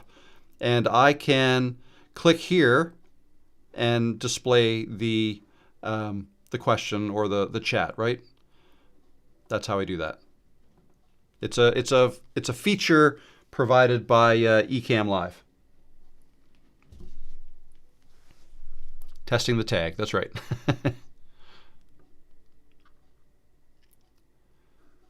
Do you have any business goals or plans you hope to accomplish in 2026? Andy. I want to expand my coaching. The Creators Growth Project, we're in the first running of that, and that's going great. Seems like everyone's having a good time in there and learning lots of stuff. We're 3 weeks into that. That's going to be 6 weeks long, and then another 12 months after that of monthly check-in calls. So that's going good. I'm going to continue doing that. I don't have goals in terms of subscriber counts or number of videos I'm going to make or anything like that. It's going to be more of the same. Like, I want to continue to make videos. At least I'd like to average one a week, maybe a little bit more. So one a week would be 50. So that's, what did I do last year? See, these are the types of things that you should be, I guess you should be interested in, or this is the time of year, is what I'm trying to say, the time of year to kind of look at things like that. I have made 90 videos this year. 99 last year, and I'm at 90 this year. Wow. 62 live streams this year. Wow. I've grown from 30,000 subscribers to 93. That's wow. But again, that's not, so my goals, just keep having fun with it. Really, that's the number one thing. I want to keep having fun with this. When this Creators Growth Project, when this first running of that is completed, I'll get some feedback as to how that went, and then try to improve it for the next running of it in March. And I'm hoping to run that one in March, and then like maybe 2 or 3 more times this year. Is what I plan to do with that. So yeah, no, that's pretty much it. Kind of caught me off guard a little bit. I'm going to have to put a little bit more thought into specific goals. Maybe I should make a video about that. Goals for the year.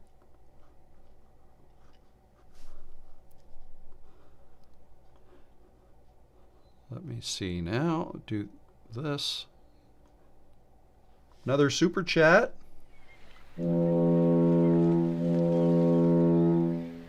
Shanna Parent, thank you very much. I really appreciate that. Very kind of you. Best wishes for 2026. When is a video good enough? How do you stop yourself from spending hours tweaking details that the audience won't even notice? That's a good question, but I'm glad you've noticed that. I'm glad you're aware of that.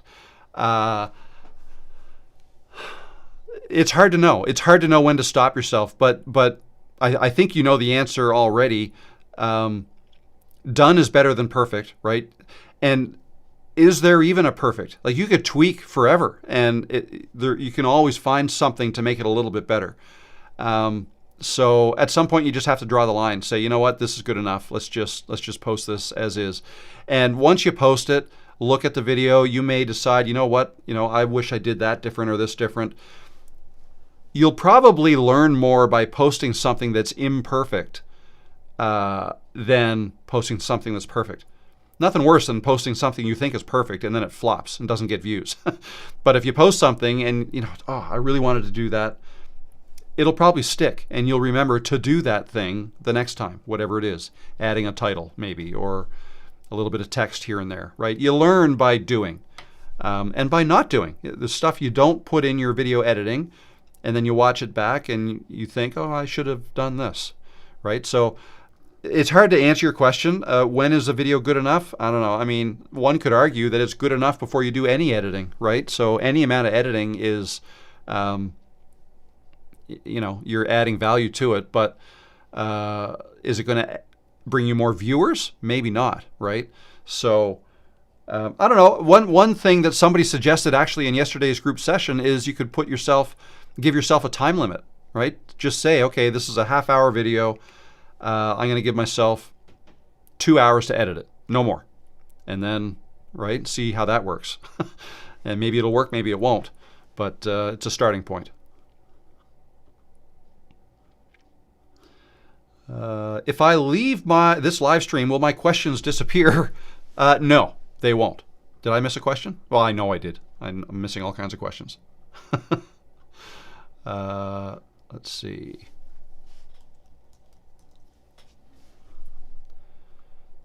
see. Okay, here's what you asked. What are the key traits you should have to be a YouTube creator? How do you know if this is right for you? Not everybody is cut out for this. Correct. Not everybody is cut out for this. And it depends on what you mean by this.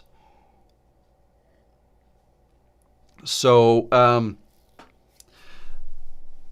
if you want to be a YouTube creator and that be your profession and that's how you make your living, then I would say you need to have a business mindset. That's the key trait. You need to treat YouTube like a business if you want it to earn you business-like income, okay, or job-like income.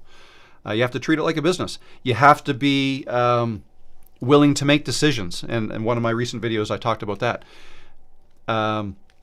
I'm here answering as many questions as I can, trying to, help with some guidance and whatnot. But you have to be relatively comfortable not knowing all the answers and just being comfortable making decisions yourself and living with them, right? Try things. Some will work and some won't. And that's all part of it. You learn from the things that worked and you learn from the things that don't work. But you have to try things, just like running a business. If you own your own business, no one's going to tell you when you have to order more Coca-Cola, right, for your fridge because you're running out. That's up to you. Maybe you have some software that'll help you make those decisions, restocking decisions, right? But maybe you don't. It's up to you. Everything is up to you with a YouTube business, a YouTube channel. So you have to come up with the content that you're going to make videos about. You have to decide what camera you're going to use. You have to decide what it is you're going to offer. If you want this to be a business, if you want to be a creator and you want to earn money from it, well, what else are you going to offer? Or do you just want to make money from AdSense? That's hard. That's a hard go because you don't typically make enough from AdSense alone for it to be a full-time income. Not unless you're really successful with YouTube. Most successful creators make the majority of their income in other ways, and the AdSense becomes a bonus. So you have to be able to come up with ideas. How am I going to monetize my YouTube business, right? Those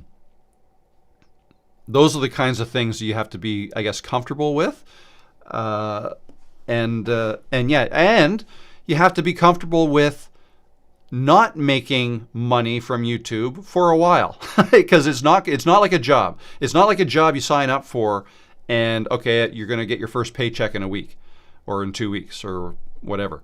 YouTube's not like that. It might be years before you make anything from it. Which again, I'm talking about AdSense, but that's kind of why I suggest start something else. Like try to think know what you're talking about. What kind of business could you wrap around that? Or is there something else you could offer? And maybe you want to write a book. Maybe you want to make T-shirts and mugs and hats with your logo on it and branding and sell those. Maybe you want to make a course. Maybe you want to sell little how-to guides. offer consulting, offer coaching, whatever it is. Sell digital products like templates, video editing templates, Excel templates, Canva templates, right? All kinds of different things you could do. You just have to figure out what you want to do. Yeah, so I don't know if I answered your question. Those are some of the traits. The main one being be kind of business minded and okay going without a paycheck for a while. And once you do start making money from YouTube, as with a small business, typically, not always, but typically, you got to be kind of comfortable with your revenue being sporadic. Like you may have fantastic months where you're making 3 and 4 times how much you would normally make from a job. But then you might have months where you make nothing, right? Or next to nothing. So you have to be okay with all of that.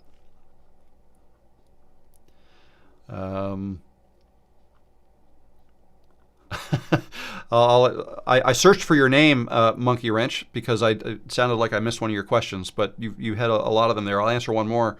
If you could be any YouTube creator besides yourself, who would you be? That's like a trick question. That's a very philosophical question. I wouldn't be anybody else.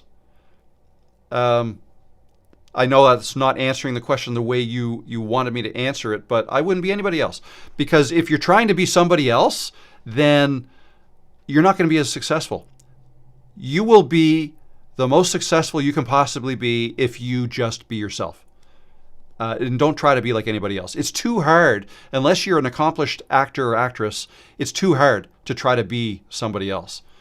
There are creators I admire, right? I admire for what they've done. Ali Abdaal is one. I admire him and the business he's built.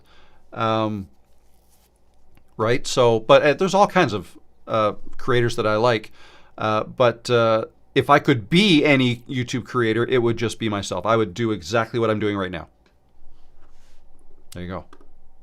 And we have another super chat. Thank you so much, Heidi. I appreciate that, Heidi. Thank you. Your content and authenticity is invaluable and inspiring. Thank you and Happy New Year. Cheers. Happy New Year to you too, Heidi. Hope all is well down in Arizona. And thank you so much. In another video or chat, can you talk about linking merch website to a YouTube channel? I can say very quickly that what you would do is you would just put a link in the description of your videos. Okay? If you wanted to link to a store or a product in a store, merchandise or affiliate links, just take a look at my description below and you'll see a whole bunch of links for products that I use, like equipment I use, and also for my own website and the freebies that I give away. I've got links to all that stuff there as well. So yeah, that's all you would do. That's how you would link it from your videos.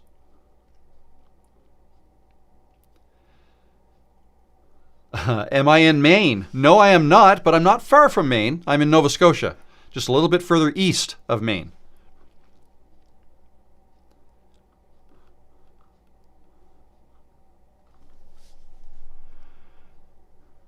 Okay. Let me just do one more quick search there.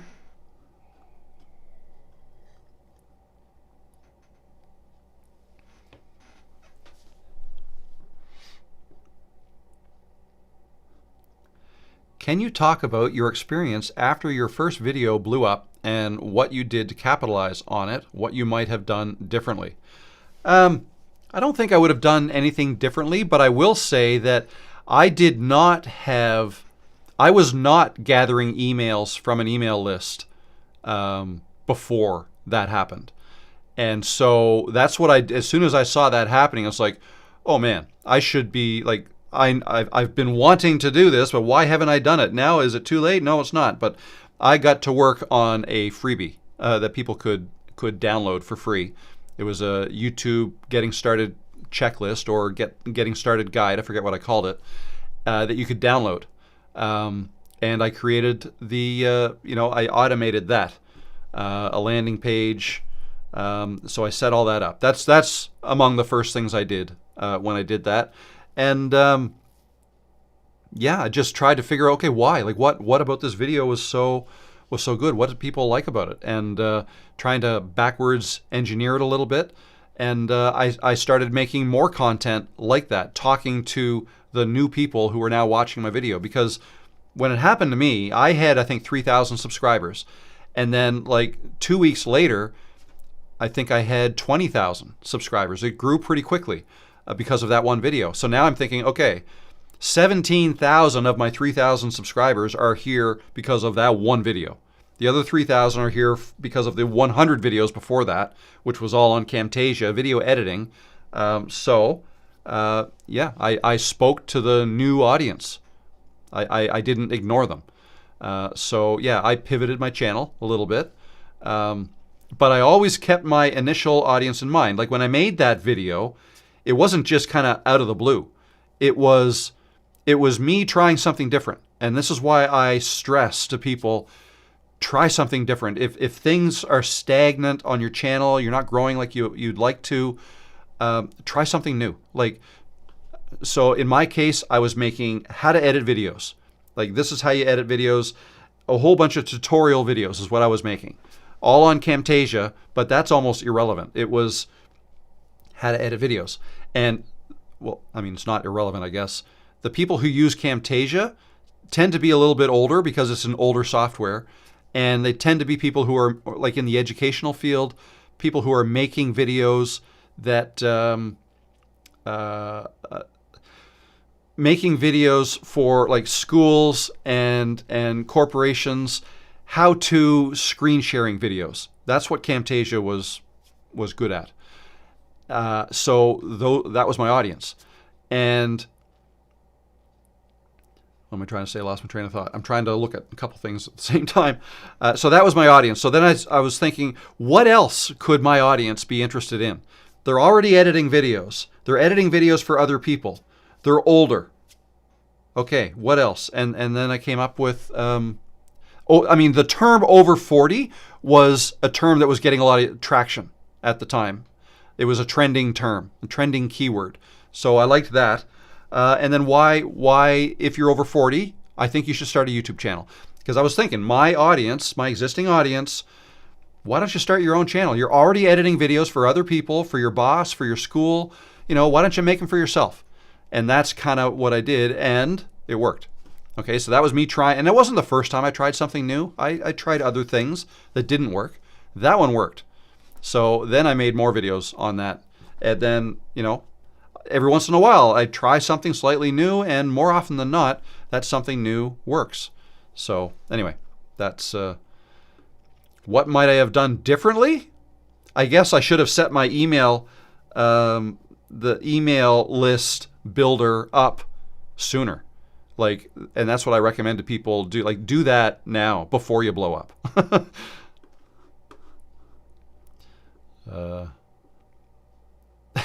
Joe, I know who I'm a be me.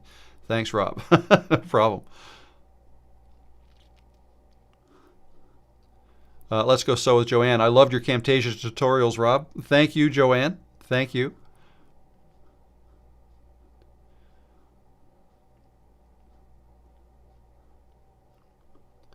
I noticed that there are waves of viral content, i.e. topic setting that popped off the last 2 years. Over 40 content, walk and talk in nature, start YouTube.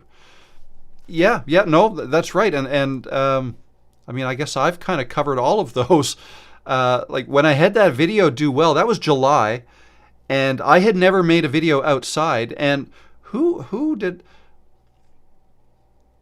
I could think of a couple people at the time when when that video was doing well for me. Other people kind of in that niche. You've got Silver and Solo, Jen. She was making videos outside, walking and talking, and it's like, okay, yeah, that's good. And then Alexa Serenoya, same thing, making videos outside, talking to people over 40. It's like, yeah, okay. And so I had never made a video outside, and I thought, well, maybe I should. And the first one I made outside, I think I did not have a selfie stick. I did not have, see if I can find it here. I did not have a selfie stick, and I did not even have a mic. I had my AirPods in. I was out for a run, and I had just stopped running If I just go back here, I will find it. Scroll, scroll, scroll. I could have gone the other. Oh no, it's probably right in the middle. Oh, I already missed it. Okay, so here's the first viral video of mine, 493,000, and then I made several in the same spot. I made one out on the boat. I made how I record my videos. See, pretty much all indoors. Here, this one right here. That's the first one I made outside. And if I click on it. And I thought I'd film this one as well. Another one that Okay, so I had just gone for a run. I had my AirPods with me, and I was holding my phone. So I did not have a selfie stick, and I just, an idea came to me. And yeah, I talked, this is where I talked about Alexa's channel, Kevin's channel, and Virginia Kerr's channel. Kevin Colby and Virginia Kerr. And I recommended people watch them. And I must have already thought of that ahead of time, but then I went outside and I made the video. I didn't necessarily plan on making it outside, but I just thought this is something new. Let's try that and see how it goes. And it did okay. 6,000 views. I don't remember how that. Oh, it's down the bottom again. Anyway, that was my first one, and I enjoyed doing it. So then I started using this little GorillaPod that I had, tripod, and I just would hold it like this. I just held it like that, and I made my videos like this. And I did that for, gosh, from last September until I think around, yeah, not last September, September of 2024, until I'm going to say maybe around March or April of 2025. And then that's when I bought this one. This one, which I like more than the GorillaPod for outside. It's lighter. It's plastic. It's very light, and it doubles as a tripod. Right? You can extend it, then you open it up here like that, and it's a tripod. Like not quite eye level, but close enough. Nice and light, and yeah. So I love this one. But I use the GorillaPod in here. It's just easier to move around, I guess, and put it on my desk. What am I even answering? I'm just kind of talking aimlessly. I forget what the question was. The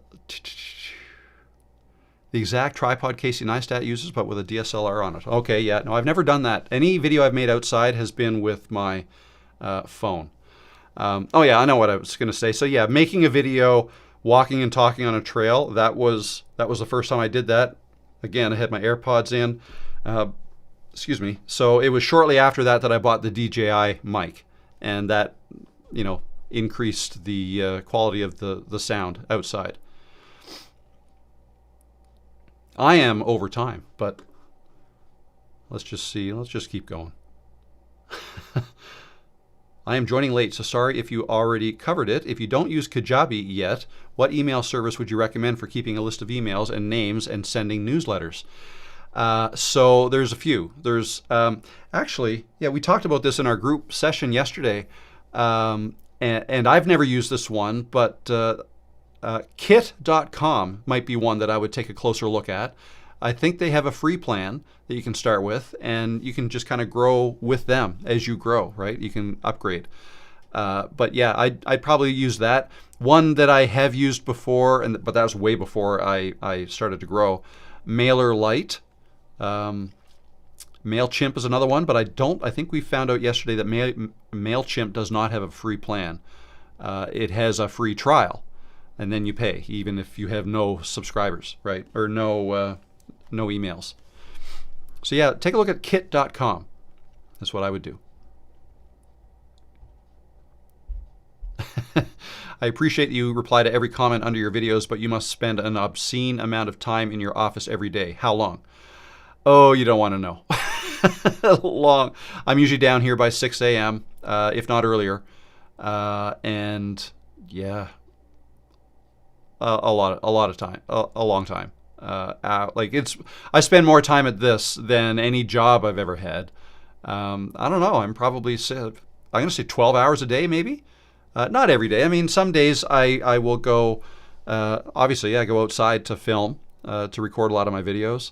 But now I'm inside with some, a lot of coaching calls and group sessions and stuff like that. You have to enjoy it. That's the bottom line. You have to enjoy it, and I do. So if I didn't, I wouldn't do this. Let's see. Do you still use the Insta360 X4 for filming? You know what? I haven't in a while. I should, because that wasn't cheap. But no, I have not used it in many months. The learning curve seems pretty hard. It was, yeah, I mean, there is a learning curve to it for sure. I never leave my office. Yeah, not very often. Not very often. That's why I've got Peanut's bed on. I've got her bed right there, and she's got her food down there. We are self-sufficient in the office.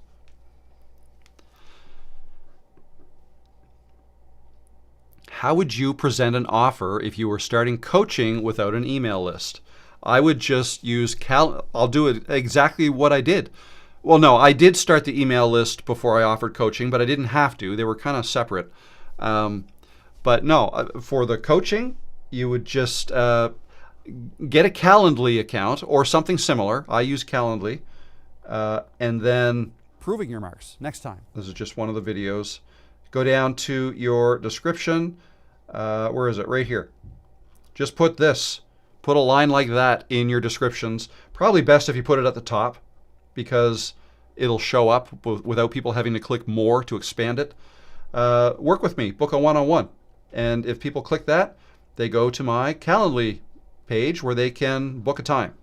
Right? I got one spot left for tomorrow. Actually, that's kind of late. But anyway, yeah. So you'd book there, and all you would need is a Calendly account, and you can start for free with Calendly, and Zoom. Right? If you want to offer sessions that are longer than, what is the minimum for Zoom? I want to say it's 45 minutes, but if you want to offer longer sessions than that, then you'd have to pay for Zoom. And then that's all you need. Calendly integrates with Zoom. So when people book with me with Calendly, they automatically get sent the Zoom link. The Zoom link automatically gets created and gets sent to them, and it gets added to my Zoom calendar. So when the time comes, I just have to click that little camera icon on my Zoom calendar, and it opens up the meeting, and then the person will show up, right? So that's how that works.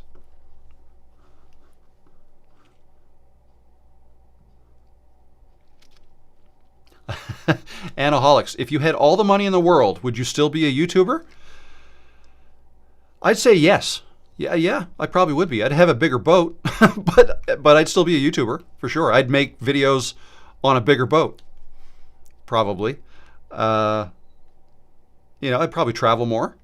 But yeah, no, I probably, because I enjoy it, right? Like, we don't live forever. At some point, this game is going to end for me, and I'm enjoying it. And one of my goals is to leave a legacy, right? Like, I've got kids. In the future they may have kids, so I may have grandkids, and it would be kind of cool to leave something that they can, watch and see what I was all about. So that's part of the reason why I do this. But I also want to build a business, and I want to help other people build a business too and grow their channels. So those are my main goals. So because of that, yeah, I probably would still be a YouTuber.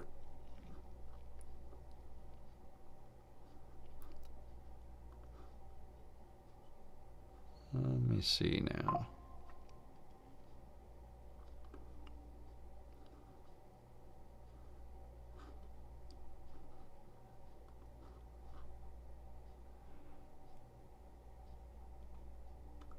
Alrighty, I missed that. Off topic, but do ragdoll cats equine a lot of maintenance? Does that require a lot of maintenance? And do they have specific health challenges? No. That's a good question.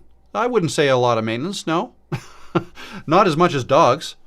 I love dogs too. I had a dog growing up, but no, just cat now. I had 2 cats, but now just 1. Yes, Virginia Kerr is great too. I'll go ask her if she knows a vlog coach. She does some vlog tutorial content. Thanks.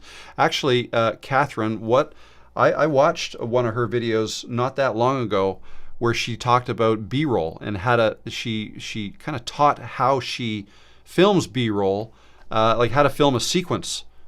Like for instance, grabbing something from the fridge, right? Walking up to the fridge and then put your camera in the fridge so it catches you opening the door, and then take the camera out and get a side shot and put it all together. Anyway, I thought that was a great video. I would like to get more into doing stuff like that, just because I think it's cool and I think it helps carry the story. B-roll is something that's great to add, and I guess does that make it a vlog? I don't know.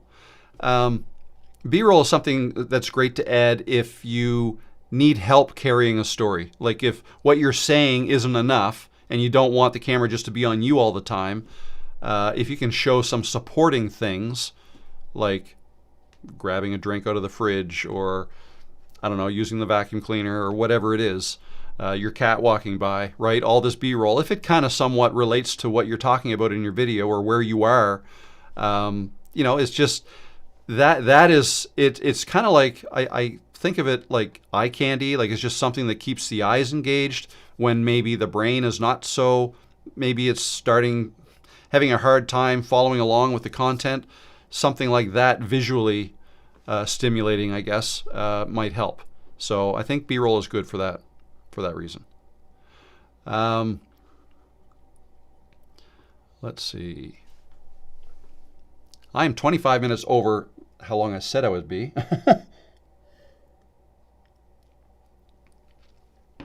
I have 2 rag dolls and they are regular maintenance. Clean the litter, brush them, feed them. There you go. Don't brush her as much as I should, but you are AI. I don't know who said that, but I'm not AI. Not, as far as I know, I'm not AI.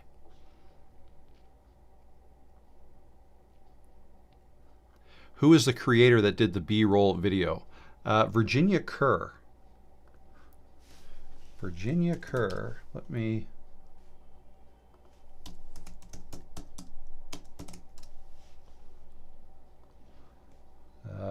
let's see now. Here we go. Right here. Virginia Kerr. And I believe it's this one. Hate B-roll? Film yourself like this. That's the video I'm talking about. If you hate filming B-roll, you are making it way harder than it has to be. This week I filmed...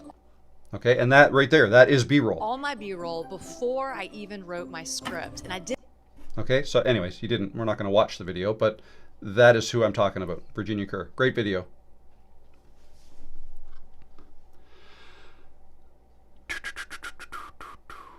Do you have a team that edits your videos? Nope, I edit my own videos. And probably will for the foreseeable future. All right, guys, you know what? That, I think, is enough. I'm getting tired. I'm getting hungry. I'm going to go upstairs and get something to eat. I want to wish everybody a Happy New Year. Hope you all had a great Christmas last week, and Happy New Year. Tomorrow's New Year's Eve. So, yeah, be safe. Don't do anything stupid. Be safe. Yeah, I hope you have a great time, and I'll see you here next Tuesday. I hope to come out with a video. Oh, one last time. Let's take a quick look at that poll. It is here. 43%. How to get more views on YouTube. All right. Got it. I'll make that video, and it'll be out tomorrow. How's that? I'll tell you how to get more views on YouTube. Jeez, now I just put a time limit on myself. I've got a deadline now. I've got to go. I've got to go make that video. No, I'll probably wake up. I'll probably think about it, and then I'll wake up and I'll write out a cue card or something in the morning, and then I'll go for a walk and I'll make it and I'll come back, edit it, put it out. You guys can see it tomorrow. Sound good? All right. Happy New Year, guys. Take care. Bye. Be safe.